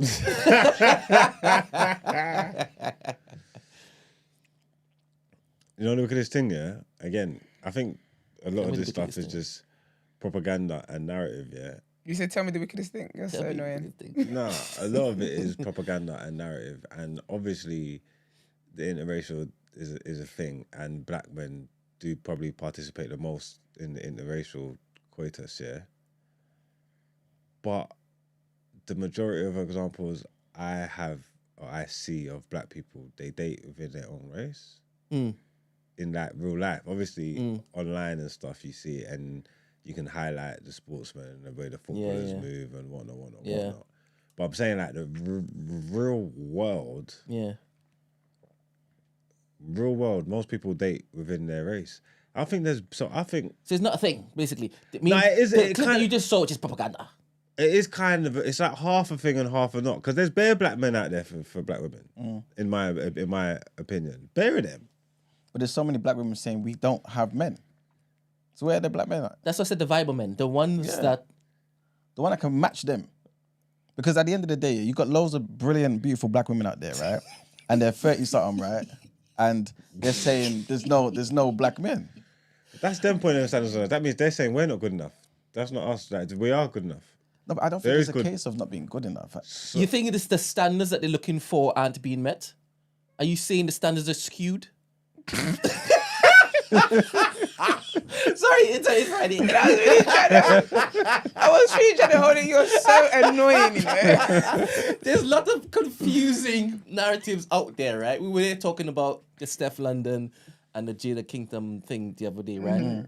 We were living in a space where a lot of people were saying, sexual liberality within the female kingdom it should be celebrated, this, that, and next. And now they use that in order to insult each other when it is that they're going back and forth, right? So there's a lot of confusing messages going out there. And obviously, some of these same women, again, some men say that these women are teaching all the other women stupid habits, right?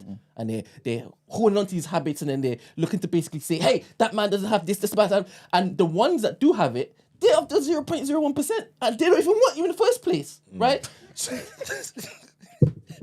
I'm saying, this interracial thing, I could understand where it comes to hypervisible sports personalities. And when it is we're talking about agenda setting and what the man is trying to do, you can see it more clearly in those spaces because you tend to have like a common denominator on their arms when it is you're seeing, and it's a type of particular woman that they're thinking, and then they start spouting a particular message, so you know, they've been got. That is clear, and obviously that is propagated, that's pushed out there, right? So when we're talking about certain messaging and it influencing the youth, that's also big part of it, 100%. I mean, we can do an entire topic on just focusing on this aspect with this particular question. That for me, 100%. Then we can move on to drugs and science, but that's for another day, right? That's for another day. But I do believe this is it's not just bollocks. It's not just a thing where we gaslight ourselves and those who are, mentioning it. A lot of black women are so they're angry and they're upset, and it's evident. Do you understand? It's evident. I hear you saying that black men are still getting with black women in large numbers. And I also tell you all the time, there's a difference between having sex with a person from a different race and actually settling down with them. I understand that. But sometimes people don't differentiate it. They just say it, you're not supposed to do that full stop, because when you start practicing a particular thing, you're going to end up, wanting to basically do this. Because after a while, you're going to have a child with this one, and then this is what's happening. And then men's standards and what it is that they want from women, they haven't progressed. In large parts, a lot of men haven't progressed past the stone ages. Do you understand? And those women, they're not the same anymore. So there's just knocking heads. So I'm not even sure if it's just that 1987 clip that we should be focused on. Let's update the clip. You say it's still relevant today. Let's get some. Yeah, but not. I don't think the same factors. Okay. I don't think the same factors are still in play like that. I think there've been evolvements, man.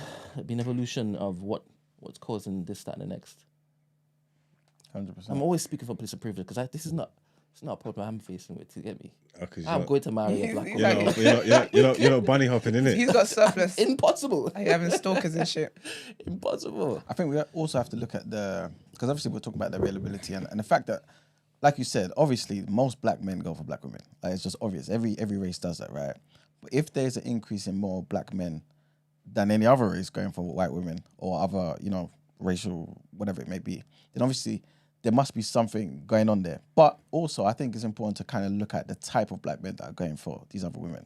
Because, no disrespect, if we're talking about men who, for example, are available, but not available mentally, financially, or, in the things that matter, then you might as well, we shouldn't, count you, to be fair. You know what I'm saying? Like, if certain guys are going to uni or starting businesses, not going to, whatever it may be, and they're doing well for themselves, and those cream of the crop of a particular race are leaving the race to go for another group of people, that's the problem. It's not the people who ain't going to contribute anyway. You know what I'm saying? It's the best of a particular race who are leaving. You know what I'm saying? If they are, that's what I'm saying. So, I think that's where you start to see the biggest effects. But yeah, I guess we can wrap up there. Yeah. God help us all. God help us all. All right, let's get into our next headlines.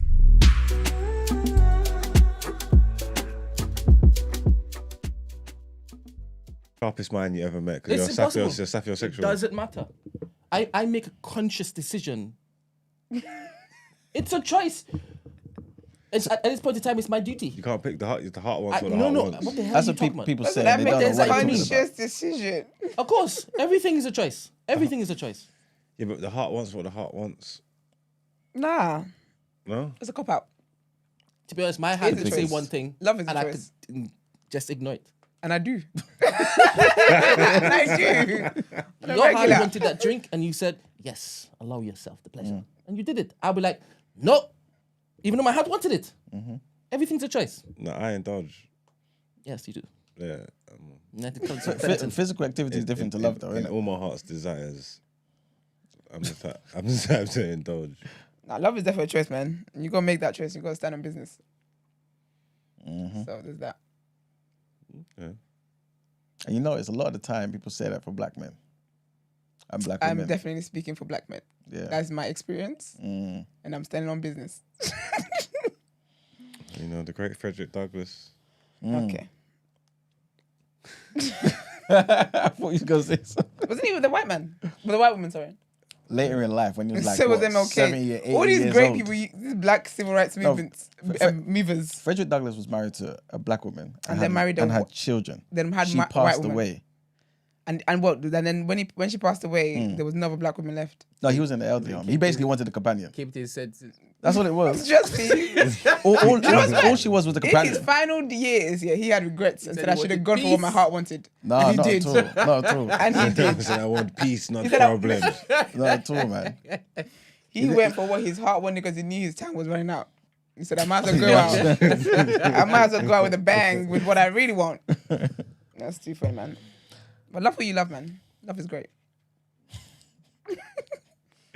All right, people. So our next headline: the UN's top court has heard that Israel's plan to destroy Gaza comes from the highest level of states.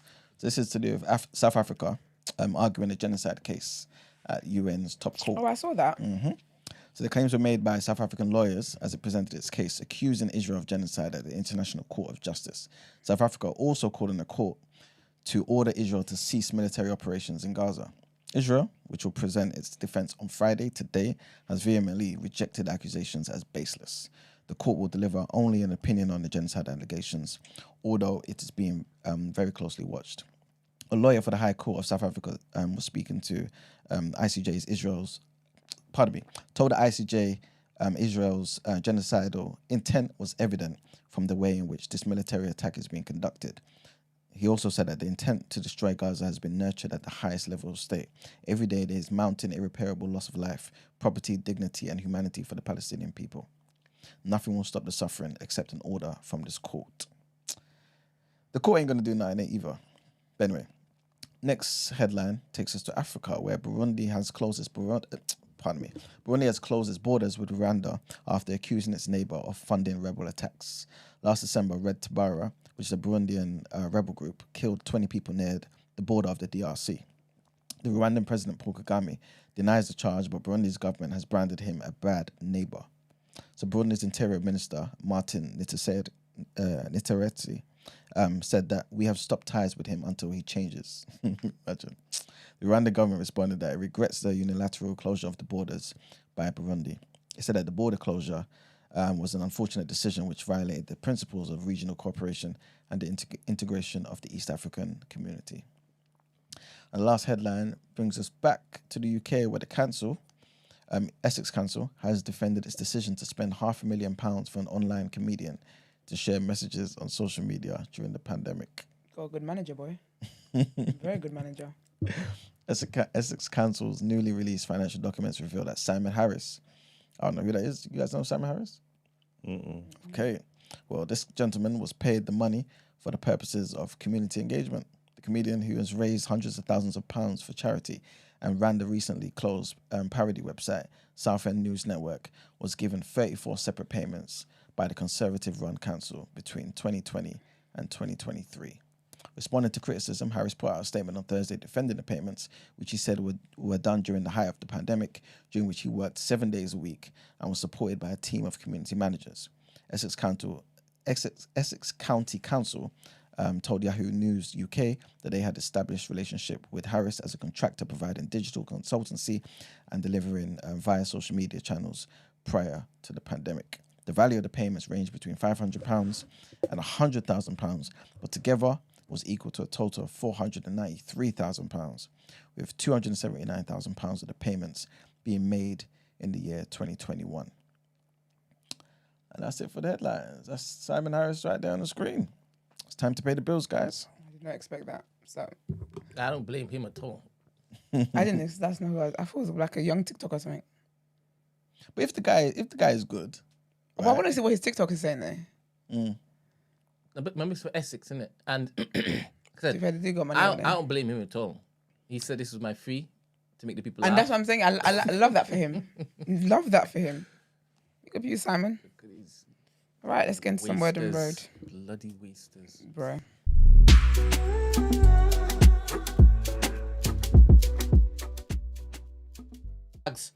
You're telling me I should do that? I'm not paying no flipping 10, 20p for Sainsbury's bags. That's what they're doing. 30p now, you know. The 30p. We're going up to, it's going to be 50p by the end of the year. My conscience is clear. Daddy always tries to get me to basically have a heavy conscience, you know. Is it? All the time. I'm thinking, nah. What does he say? What's his reasons? He talks about God, didn't it? I said, Daddy, you realize you lived in a time when this didn't cost this much. It didn't cost anything at all. That's mad. They actually started charging me for bags, you know. And it hasn't helped the environment because the Extinction Rebellion people are still blocking motorways and shit. It's not about the environment. They wanted to claw back money from us. That's it. That is it. It's crazy, man. That is not serious. Really is. To be fair, me and your dad are in the same vibe because I pay for my bags. But anyways. Serious? I do. I actually, that is actually one of the things I actually feel Jesus tells me. It gives to Caesar what Caesar is kind of vibe. So I do. But anyway. Your Rome was corrupt, man. Rome was... The who? Rome was the first US, innit? Oh. That's hell. Oh, yeah. But yeah, man. All right, Michael Jackson. You guys' hero. Not mine. Well. And not Mark's either. It is Mark's. Nope. Mark's favourite. It's Cat Williams. Cat Williams. Do you think it's going to be true, man? Yeah. Well, there's a biopic coming. It's like you've got two friends that don't like each other. It's just caught in the middle. I ain't caught nowhere. That's none of my business. But so there's a biopic coming. I actually reported on this last year, but there's now a release date for it, and that is the 18th of April, 2025. There's also a trial coming in Feb. I'm not sure if anybody has been following it. You know when them two boys brought a case against him? Oh, yeah. I can't remember what their names are. And the lower courts basically, they dismissed it. Mm-hmm. The higher courts have now claimed that they shouldn't have dismissed it. And they're going to be hearing it in February. Yikes. So who represents Michael there? Does he have a lawyer? He's dead. His estate? Huh? His estate? Oh, it'll be his estate, innit? Yeah, they're suing their estate. They're saying that the estate should have done more to basically protect the boys being fiddled with. Allegedly. Nope. Innocent until proven guilty. Well, that's great. So, April 18th, 2025, and he will be starring his nephew, Jafar. Is that how you pronounce that? Well, It is now. But yes, he actually posted last year, 30th of January 2023, saying, "I'm humbled and honoured to bring my Uncle Michael's story to life. To all the fans all over the world, I'll see you soon." And that's the only post on his Instagram, so I guess he must be really working hard trying to learn them walks and shit. So big up him, man. What else have I got to talk about today? Oh, Herbo, the rapper, basically he was in some case about federal fraud. It's like a federal fraud case where he and some people basically they were accused of involving in a fraud scheme, and it involved the purchase of private jet charters, lavish car rentals, designer puppies. I told you the dogs were making money. Dogs be making money. And then stolen payment and credit card information, all that kind of stuff. But anyway, last, he was actually facing up to 20 years in prison. He's just ended up with 3 years of probation. Yeah, and that's it. And he's been ordered to pay $139,878 in restitution and a $5,500 fine. I personally think that's a great day. If he stays out of trouble, I think that's a very great outcome to that, or sentence. But anyway, so he's enjoying that. And then, why does this keep moving? So basically the Press podcast, which is on BBC and I think Vamp produced it or something. I know Vamp are involved in it. But anyway, basically the hosts are Adeola Patronne and Mariam Musa. And they basically put out a statement yesterday. Well, Vamp put a statement out yesterday saying, hey, Peaches, we know it's been a while since you've heard from the Press podcast.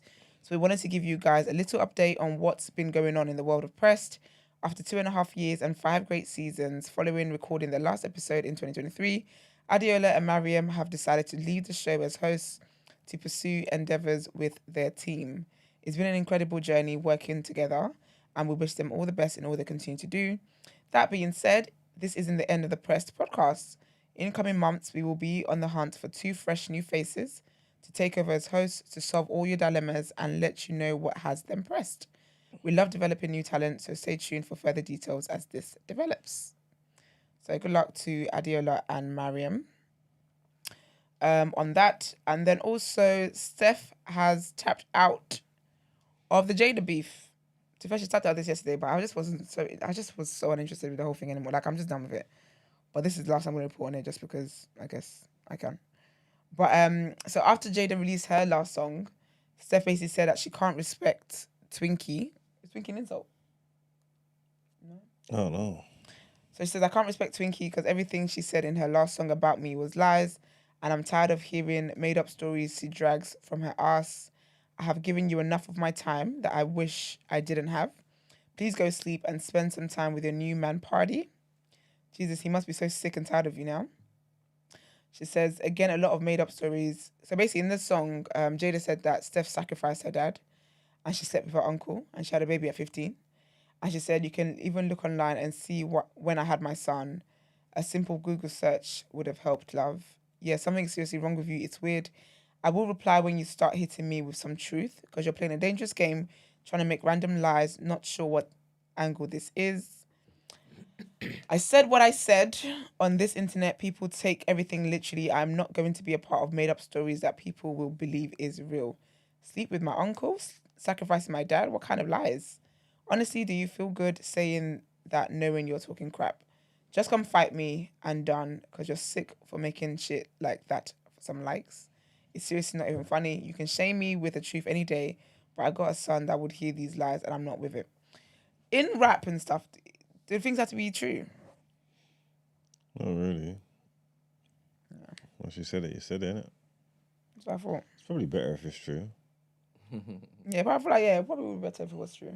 It'd probably be more annoying when it's like, if you spat a lie about somebody, then the whole world running around singing this lie and believing it like it's true, that's going to piss you off. Yeah, that's true. So, yeah, it's probably better to spread lies. Yeah, but I know for one, I'm sure a lot of people are glad that this has come to an end. Was that on Instagram? Yes. I thought she had put up a post right at the end of all of that to say, forget everything. Was it Steph? Yeah. I was woman problems basically, and I didn't mean all that was of my period. Essentially. No, but what did she say? What did she say? I swear this is what the character I'm so was. shy for her. I was reading it, and then I got to the end, and then somebody put up the next one in the story, and then she said, I got I'm just joking. Yeah. You can continue lying. I'm going to be dropping something tomorrow, something like that. I'm going to be honest with you guys. I'm not reporting on it. You're not going to be here tomorrow. Good. And I'm not going to talk about it Monday. If you want to follow them at Jada Kingdom and at Stefflon Don. I'm done. I am absolutely done. because it's not even juicy like that. I personally feel like the best, if I wasn't a rap beef, right, so I was a rapper, my best diss track has to be one that gets played in the clubs so I can read you for filth and also get paid from it. Because imagine, who was it that did... Drake. That Drake. You know, back to back. Yeah. And forever, even when we make up here, you're gonna be in the club and you're gonna hear my song. I feel like that's the best way for a rap beef. That one was crazy. That would be lit. Can't be out here making songs people can't recite and they don't remember. It doesn't stick out in the memory. I don't see anyone bopping along to Jada's songs or Steph's. But if I was a rapper, I feel like I would have liked to be a rapper actually. It would have been fun. But I wouldn't write my own stuff. I don't have time for that. I want a team. Just perform it. Just record it. Yeah, I just want to be the performer and have a great time. Anyway, speaking of performers, so Skepta has an album coming out on the 26th of January and it's called Gas Me Up, Diligent. So basically he put out what's it called? The album cover for it, right? And it's I was going to say skinhead, just about. It's a, can you say that? Is that PC? I don't know what it is. Skinhead. You know I can't read that far. What are you doing? Give it to her, please. That's what I saw. Thank you. Thank you, babes. Okay, so still on Steph. So said, yeah, forget what I said. I haven't slept in days and I'm on my cycle. Only women would understand. To be fair, that is a thing. I've been arriving here later because my brain is frazzled.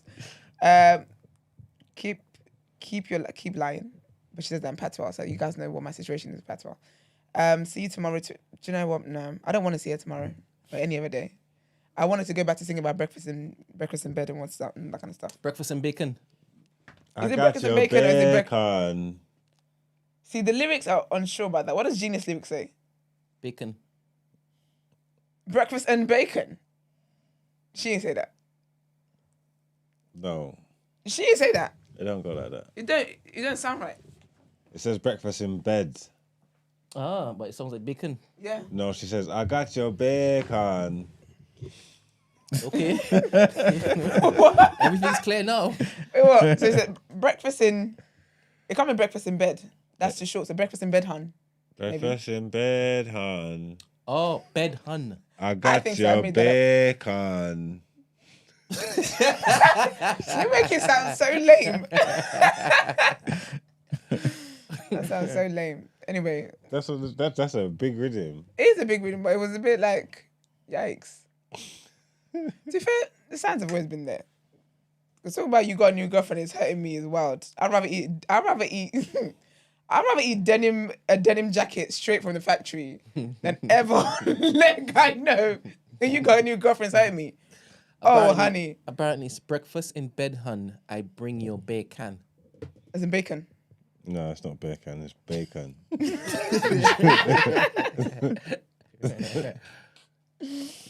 Yeah. But anyways, right. So basically, yeah. So Skepta's album cover came out, and it had a bald white guy. If you could show it, please, Brent, that'd be helpful. I'll put it up. And then basically, it was, to be fair, it wasn't like people weren't cancelling him or anything. They were just, it was out of concern. People were like, he might want to look into this because it's given like fascism and it's given racism, and they just didn't want him to get cancelled or cooked by the wider public. So he responded to that and he said, I can honestly see how my single artwork without context can be deemed offensive, especially in a time like this. But again, that was not my intention. But after some thought, I don't feel like I could continue being the artist you all know and love if my art is policed. I have to quit if I can't express my art as I see it. So to help with context, here are some pictures from my mood board from the 1980s UK story for my album Knife and Fork. Gas Me Up, Diligent will be out 26th or that. And it just has a bunch of like bald people up there. And then it says, I've been waiting to drop Gas Me Up Diligent since teasing it April last year. Worked hard at getting the artwork right for my album rollout, which is about my parents coming to the UK in the 80s, skinhead, football culture, and it has been taken offensively by many.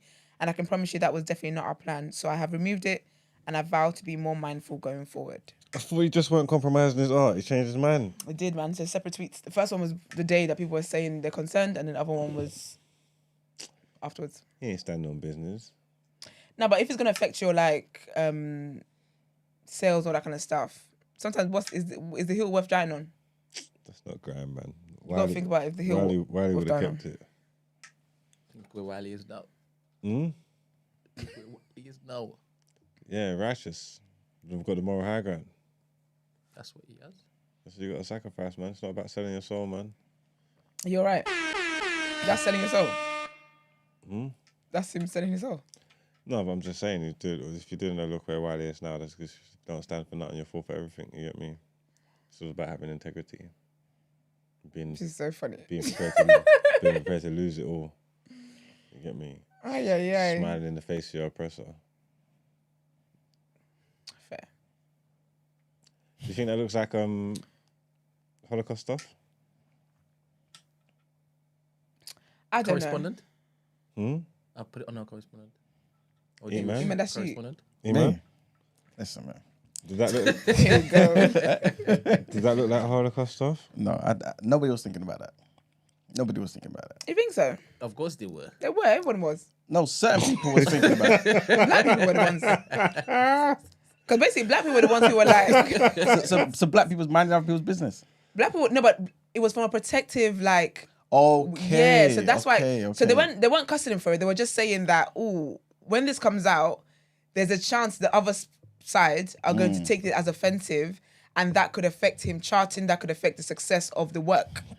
So it was more of a concern coming from his. He wasn't like cancer. People weren't cussing him or anything like that. No. They were just saying that the energy is given. Any excuse, they're going to interpret it the way they want to interpret it. Yeah. And there's going to be a whole thing about, cancel Skepta, So it was more of a, I thought that was a nice thing. It was more of a looking out for you, brother, kind of thing. I mean, from that angle, 100%, then that's a beautiful thing. But at the same time, I guess Skepta just have to make the decision where it's like, cool, if I know this is my fan base, and they're not going to cancel me, then who cares what somebody else thinks? But business, though. There you go. Business, honey. I'd definitely change stuff. Because again, respectfully business. Boy. Another reason I can't say I get cancelled for that. Anyway, that is it from me. Let's end this chaotic week of foolishness. And let's get into people's channel.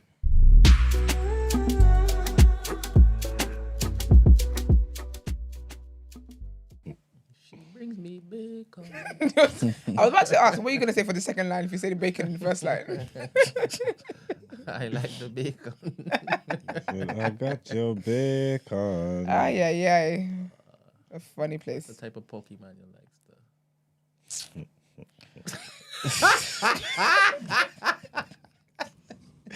No. This guy's insane, man. Wow. Anyway, so welcome to the People's Channel. I give you the news from an economics point of view. There ain't much to talk about today, yeah. However, there is some big news.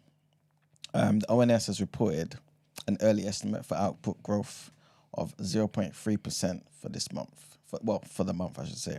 Recovering from a 0.3% decline witnessed in October, right? When many weather-sensitive sectors were hit by heavy rain. So basically, UK economy has returned to growth in November. And it's according to official figures, man. So people weren't expecting this at all. So to see this, obviously, I think will make a lot of people more confident, especially the banks, man. It will kind of justify why so many of the lenders were reducing their mortgage interest rates and stuff like that, man, and you know, giving better offers to the people. That's a good thing, man. Hopefully, it continues to grow. Next thing I wanted to mention briefly is the world's most valuable company. In fact, what is the world's most valuable company? What is that? The world's most valuable company. Probably like a car company or something. Nope. Food company? Nope. The Meta. Nope. Is it valuable as in like the worth the most? Yeah. Money wise. I thought some kind of petrol or something. One of the petrol guys. You use it all the time. Microsoft. It's close. Well, Microsoft. Well, first of all, you were typing, so why are you answering questions after you got the answer in front of you? Is it No, Apple? I actually have the document in front of me. It's Apple then. I thought it was Google. I have the document in front of me. Yeah. I just wanted to double check it though. Oh, okay. Because I'm thinking, is Amazon, is Apple, is it really Microsoft? Well, Microsoft took over Apple for the first time since 2021. Microsoft took over Apple. Oh, okay. So it's So, okay. So the value is Microsoft and Apple together. Or still separate? Sorry, as in they took over them in first place. That's what I meant. Oh, okay, Sorry, okay. I thought you meant it. Okay. Yeah. So yeah, man. It surpassed Apple at numerous points, apparently, throughout yesterday's trading, man, on the New York Stock Exchange, when it reached a value of $2.87 trillion. And Apple shares fell by 1%. This way my hand was at. Yes. But Apple reclaimed the top spot as the trading day, pretty much well run. So yeah, there isn't much to that story, to be fair. It's just that obviously those are the two biggest companies. They're battling out for top spot. Apple have held it for the longest while now. Like I just mentioned, Microsoft haven't been number one since 2021.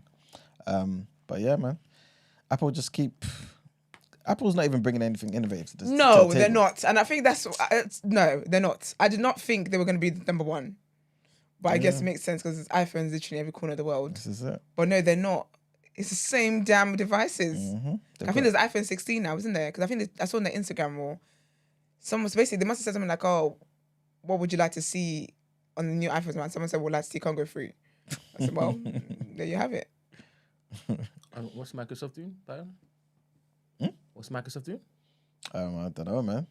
They've been making computers and phones these days. all the PCs, all the software, all that stuff. Listen to innovation. I'm talking about. I'm not too sure. Okay. They have laptops and stuff now. Remember? Little notebooks. Yeah. And all the software as well, innit? Like anything that's new software-wise, wouldn't that be coming from Microsoft or some of their subsidiaries? Yeah, it's kind of circle again. To Apple doing the same, no? No, but Apple don't do anything. They don't really work with other people like that. Like in terms of their ecosystem, innit? Like you know how you got Android, you got like bare different things, right? But you just got Apple, and everything they do bring out is just like 10 years after Android did it.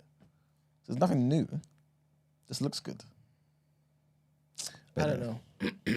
I don't know. For the fact that you could be market leader for so long, and you have,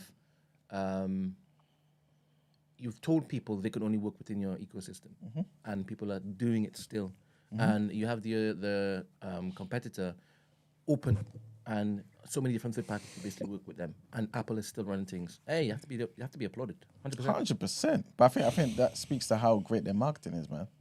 It's an amazing and their strategy. products. I mean, their products are reliable. They do update they keep giving you iOS updates, innit? Like for like 5-6 years, something like that. So there's always something that keeps you there, I guess. And the ecosystem is strong, man. But in terms of like new stuff, I think that's gonna change very soon. I mean, they're gonna come out with the whole the eyewear very soon, and I have augmented reality and that kind of stuff. Once that kind of kicks on, I think they'll be the market leader in a particular space. Until obviously, if Google starts to do some, but I only see Apple doing it well. Okay. Yeah. Again, as you said, it's all about marketing, and we're hooked up to the IV of Apple. Yeah. Okay. We shall see. Just like Farrakhan. Because if it is he who to bring something out, all the people who follow him, they would get it, right? You get it. But it depends what it is, though. Really? Of course. Yeah? I'll just get something for no reason. Right. Economics is everything to me, man. Fair enough.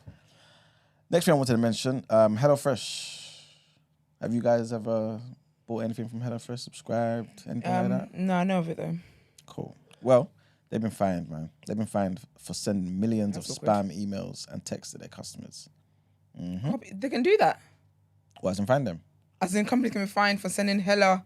I think if it's crazy excessive like that... Yeah, some of them need to be. I wouldn't say who, but... I done a HelloFresh ad the other day, man. It was good. What did you have to do? I didn't see it. What did you have to do? Just show you how to use their food. Just cooking the food. Done it on Filthy. Was it on Insta?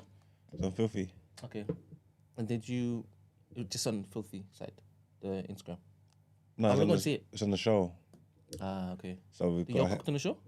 Cooking at my house, but we've got HelloFresh ads and it will just cut to me cooking, showing it working, then we just cut back to the show. Okay, all right. Well, they went for somebody who knows full well around the kitchen. It makes sense. Chefs it up. Young chefers. What did you cook?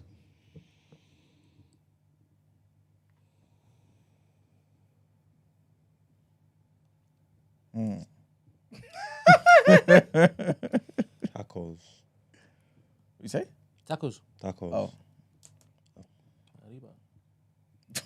Okay, do you know what? No. Just... Yes. Alright, so- Can you imagine? Silly. All right, so anyway, they got told to pay £140,000, right, following a 2022 investigation by the ICO. They pretty much found that 79 million emails and 1 million texts were sent over a 7 months spamming campaign. So in that particular time, ICO said that they had marked a clear breach of trust. They, too excessive, things of that nature. Yeah, long story short, man, they had loads of complaints, and a lot of those complaints were made directly to the regulator. And yeah, man, so they acted, and that's why they've done that, man. Maybe this is why they've come to you guys, man. They want to get the same following, but obviously not get charged 140,000 for it. Basically. And the last thing I wanted to mention very briefly is just that Tesla suspended manufacturing at its only European electric car factory because of the attacks in the Red Sea. Basically, that's just disrupted all the supplies. And Tesla pretty much said that longer delivery times have created a gap in its supply chains because of, obviously, the shipping companies having to avoid the route and things of that nature. So, yeah, man, that's pretty much it. And so, yeah, they've suspended work over there. This is what happens during the war, man. It's terrible. But, yeah, that's it for People's Journal. Thank you very much. What will we do next? Headlines. Mm-hmm.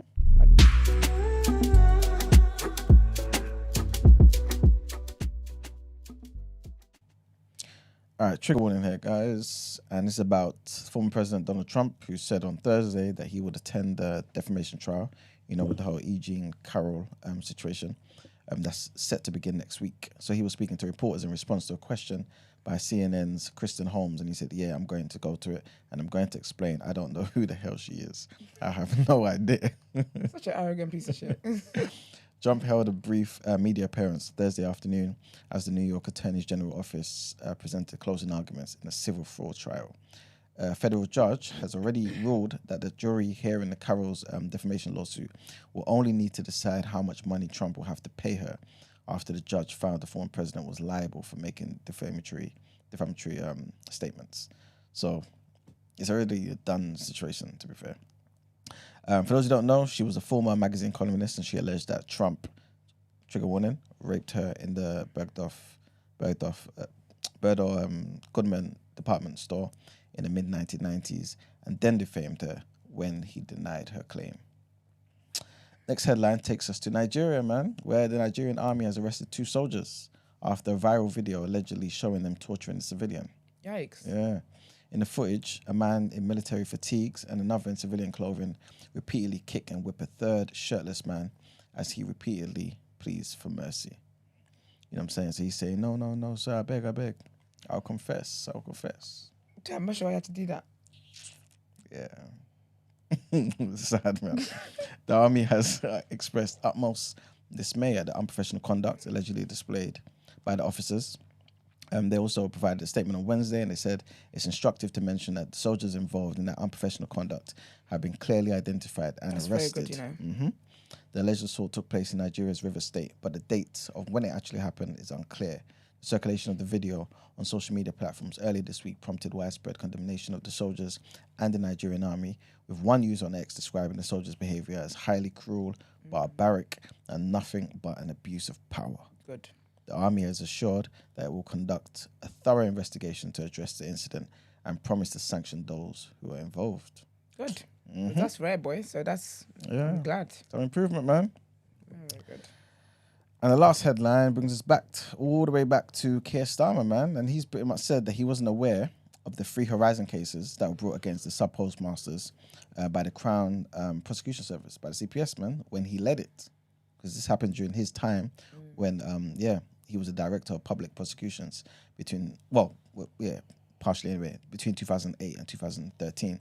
So when asked by the BBC if he should have been more curious, he said that the CPS handled 4 million cases in that period. Makes sense. Politicians with responsibility for the post office over the past 20 years have been criticised amid the fallout surrounding the scandal.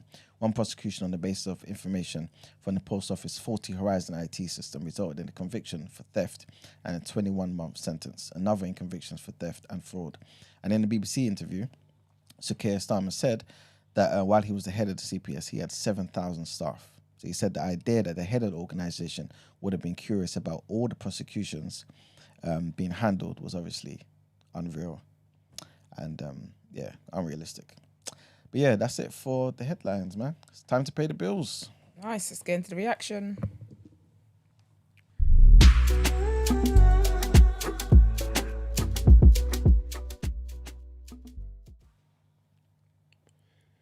Welcome to the reaction, people, where I read your sports headlines. So, in today's news, I've got a few headlines here for you to read. Some sad news here for you. Former England manager says he has cancer, and the best case, a year to live. So, former England boss Sven-Goran Eriksson says he has best case a year to live after being diagnosed with cancer. The 75-year-old Swede was the first foreign coach to manage England and led the side to the quarterfinals of the 2002 and 2006 World Cup and 2004 Euros. I have an illness that's serious. Best case a year. I have worst case a lot less. It's impossible to say exactly, so it's better to not think about it. Oh, that's horrible, man. I thought I was fully healthy, but suddenly I had a small stroke, so I fell and my children took me to the hospital. After one day of examination, they told me I had 5 small strokes, but said, no problem, you will recover 100% from that. But worse is they said I have cancer, which they can't operate on. They said they will give me treatment and medicine to try and live as long as possible. I have that diagnosis, and they can't operate, unfortunately. That's heartbreaking. Sad stuff. Very sad. Wish him all the best, man. Yeah, man. Prayers. Other headline, Tottenham's England defender moves to Bayern Munich on loan. So Tottenham defender Eric Dier has joined Bayern Munich on loan until the end of the season. The 29-year-old England international had been out of favour under Spurs boss Ange Postecoglou, making only 4 Premier League appearances this season. Dier said the move was a dream come true and added, as a child you want to play for a club like Bayern one day. Spurs have also completed the signing of Genoa centre-back Radu Dragusin for around 25 million. Bayern have the option to sign Dier for a further year after the loan contract ends. He added, Bayern is one of the biggest clubs in the world and has an incredible history. I want to help the team with my versatility in defence. I'm really looking forward to my new teammates and the fans at the Allianz Arena, which in my eyes is one of the best stadiums in the world.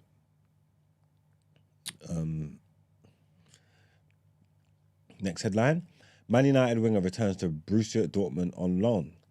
So Manchester United and England winger Jadon Sancho has rejoined former club Borussia Dortmund on loan for the rest of the season.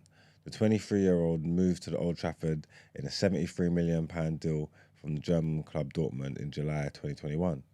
He has not played for United since the 26th of August after falling out with manager Erik Ten Hag and has been training away from the first team since September. The loan contract contains no option to buy.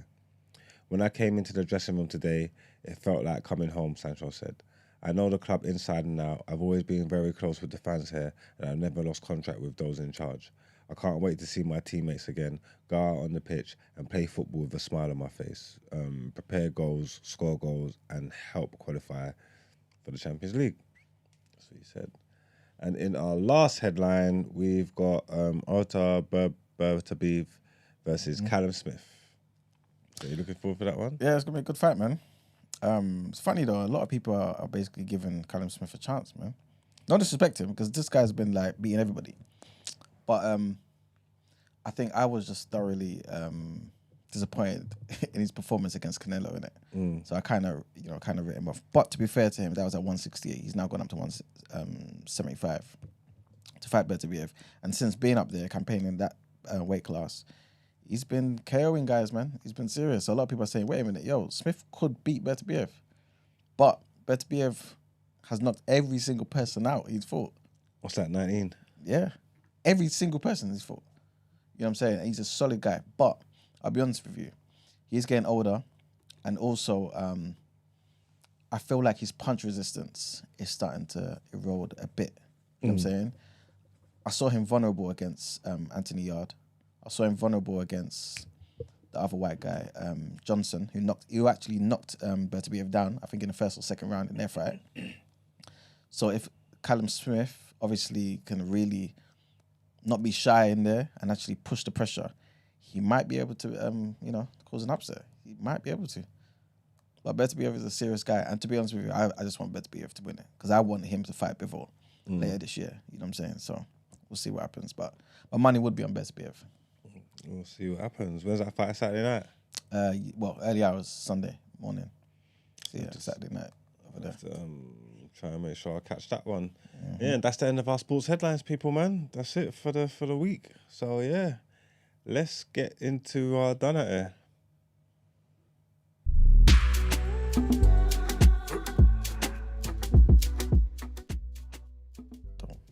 Oh yeah, there is. It's an article, yeah. Well, I forgot to check this out. Is Every new? No, they used to be Hermes. Hermes, isn't it? Yeah. So it's the same people. Same people. Yeah. So just change name. So Every is basically the worst delivery Still. in the world, basically. Because they brought on Hermes bad practices. All they got was a new name. Same foolishness happening. Because Hermes was actually like the worst thing. It was the worst. It still is. It wasn't normal how bad that is. I don't understand how they're even a company, how people They can used even to throw give them it their over money. the fence. They used to do whatever they felt like. Well, it just would never come.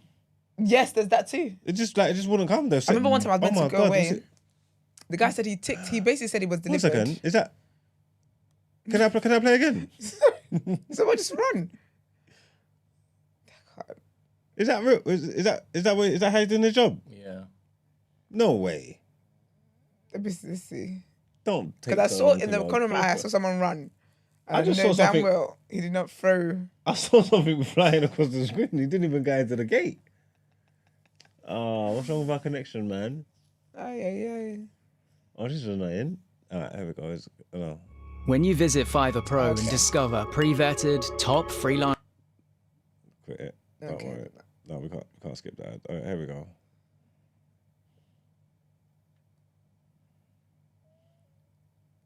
The delivery man, huh? I'm actually screaming.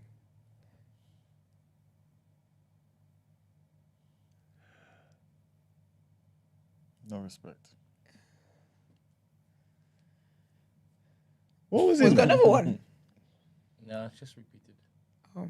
That couldn't have handled with care on it, surely. Yeah, they don't care. That don't mean nothing. Fragile stickers. I mean shit. Why would he do that? Because they can't be able to walk to the front door. Yeah, but I had an Amazon delivery guy the other day, right? And basically, obviously, he should have bought my parcel, right? The one thing I ordered.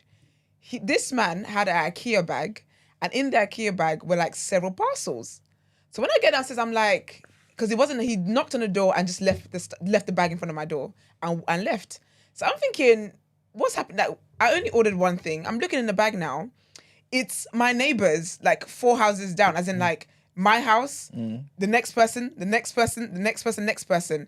So what he thought I was gonna do was just take all of it in, then realize that it's not mine, and then go and do his job for him. Idiot. I said, none of these are mine. I said, this is my number, and none of these are mine. This is him. Oh, really? So I started taking the parcels out, and I was gonna keep the bag because sorry, taking all this stress. They said, no, that's my bag. I said, oh, is it now? You know that's your bag. Exactly. The delivering people are so cheeky these days. They're no more trying to work anymore. In the words of Kim Kardashian and Molly May. People ain't trying to work no more. would this man get fired? No. No, he won't. Probably not. We got a band. We got to make a new company. Ain't there like a gap in the market for someone to make a new delivery company that's just got like proper standards and like? No, but you know what it is though? It's because people have been asked, as in retailers have been asked to stop using certain people, but they say it's because of the price. Yeah. They're cheap. They're the cheapest ones to use. So that's why people use them. So if you want like, say you order something, you want like next day delivery before 1 p.m, you're more likely to get like a DPD. They're very reliable. I like DPD. But with Every, the reason why a lot of retailers use them because of they're cheap. So it will have to be someone who comes to the market as cheap but good quality, good service as well. And also I think they have like a time to do all the deliveries and tick them. Because one time I had a guy as well who said he had delivered my stuff, but he didn't do that. And he actually delivered it casually the next day.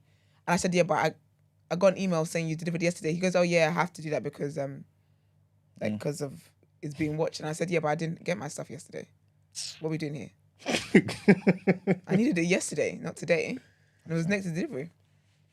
These people make me mad. This is why I'm old school. This is why I go to the shops, man. Yeah, I'm not sure. I'm a next to delivery bandit. I hate going to shops. I ordered something from someone the other day. Like, cause I don't know if it must be like a new design or something like that. They're not really well known, but I ordered some stuff from them. I said, let me try it out. I want to see it. And then like days of passing, and I'm not like, I'm not getting no stuff. So like, then I've emailed them. I'm like, I ordered some stuff from here, and I haven't had any like correspondence or anything. Like nobody hasn't said anything to me. Is it on this way? Is it not? Like, because you took my money, I'll check my account. It's gone. You know what I mean? They're like, oh yeah, no, it takes up to 7 to 14 days to process. Oh, maybe they're just making it. They're thinking, what, you're making it from scratch? Yeah, so did it have pre-order in it though? Because it should say it's a pre-order. They didn't tell me, and even now I just keep looking every day in the email, looking, and all now I ain't got no email telling me that it ain't ready yet. This is forwarded. Your top has been dried. It's coming from abroad. Is that what it is? Well, they need to hurry up. And if they give it to every, then I'm even more pissed. You might not get that. So your every delivery guy or person is rubbish. Mine is wavy. Is it? Well, from every? Yeah, that's lovely. it doesn't even matter. When it used to be Hermes. Hermes, it's the same fella. No, I don't know the person personally. I just know that the company is not very good. So if every's the same as Hermes, then then they're not good. It doesn't matter who works there. It's so funny sometimes. You're just lucky. Getting a delivery, and I open the door looking all types of ways, and it's just a cute guy at the other end, and I'm like, oh, flip's sake. Serious? Yeah, man, it's stupid. There's certain Not that times, I care, but it's just like, come on, man. There's certain times when I would get deliveries, especially when it is I buy stuff from Amazon, and if it's a late delivery, it's always like some young people. When I say young people, I'm talking about of a young age. Yeah. From 20 all the way up to maybe 35. And I'm always cognizant that I'm coming out of here, popping in my head, because when it is, they press the bell, I'm hearing it in here. And I pop out of here, and then they come around, and then they look in. And out of the last 17, like 12 of them recognize the place. Yeah. And then they automatically now started realizing that they weren't wearing what they needed to wear for this interaction. Silly. So they started being conscious of what they were wearing. I was like, oh, it's all right. It's cool. I So thank you very literally don't much. care. Just give me a parcel, bro. Worst nightmare, man. Delivery man knocks the door, goes, what do you want? That's actually my worst nightmare. Now I gotta move the whole motherfucking house. Do they come and actually deliver Upstairs. to your door? Of course. Serious? You think I'm going downstairs to pick up anything? Because you know sometimes there's like little thingies. I don't have one of them. Their delivery doesn't bring it to my door. I have to come upstairs. Actually, just before Christmas, one of my local Sainsbury's, I popped in quickly, looking all types of ways. So after I picked up my Chinese for my Christmas, and the girl, I can't remember her name now. I think it was like Rihanna or something. I can't remember her name now. And she's like, oh, I watch TDA. She's like, I always see you in here. I said, because I've been coming that day. I looked how I looked. And I was like, oh, well, big up her though. I can't remember her name now, but big up her. All right. Well, every's done Out Ere, man. Always. Every damn time. Every damn time. We knew that, man. Let's get into our outro.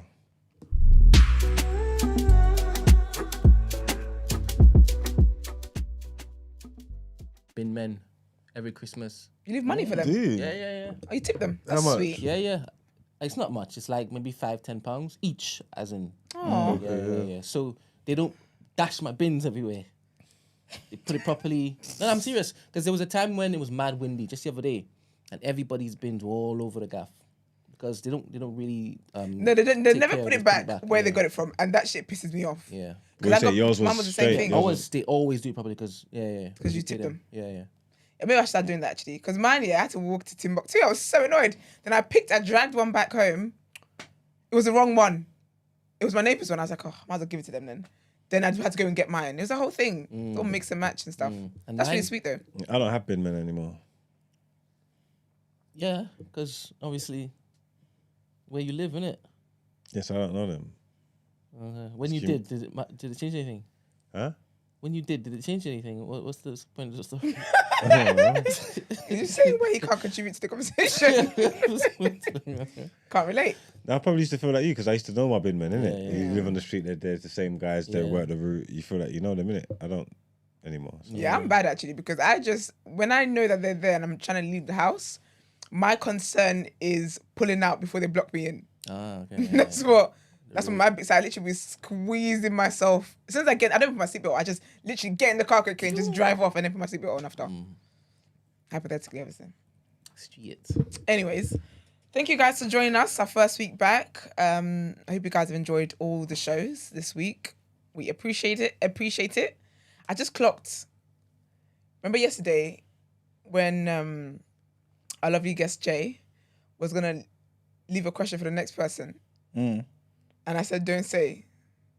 I like him proving right. Just gonna throw that out there. Anyways, right. Thank you for tuning in. Please like the video. Also, follow us on social media platforms. The Day After TNB on Instagram, Twitter, and on TikTok. And if you want to send your dilemmas in, number to call as well. The number is. I love him. What happened? I said Brent giving tip to all the bin men is crazy. I don't give a tip to all the bin men. Only the ones he likes. No. Like, maybe I miscommunicated. I keep doing this apparently. What did you all hear me say? Man said only the ones he likes, you know. What did you hear me say? That he give you a tip to all the bin men. Is that what I said? Yeah, you leave them basically like a little Christmas treat. So at Christmas, yeah, you give them every money. Christmas, yeah, I give them an envelope, right? I say, "Hey, can you share distribute it?" Yeah, and it's always like £50. Yeah, right. In my head, it's not going anywhere other than the people I've given it to, but they know that this happens. And my bin men, they tend to be the same bin men. Okay. Do you understand? No, they're not talking about that. They're saying that you said you're going to give them tip. They're saying it's bun up. Oh, it's a homosexual that didn't thing. even help when I said he gives them to ones he likes. Guys, just the one, just I didn't know that when I said so that. immature. when you said just the ones you like. I'm that's so why I wholesome. laughed. Just a tip, yeah. Okay. That's not hygienic.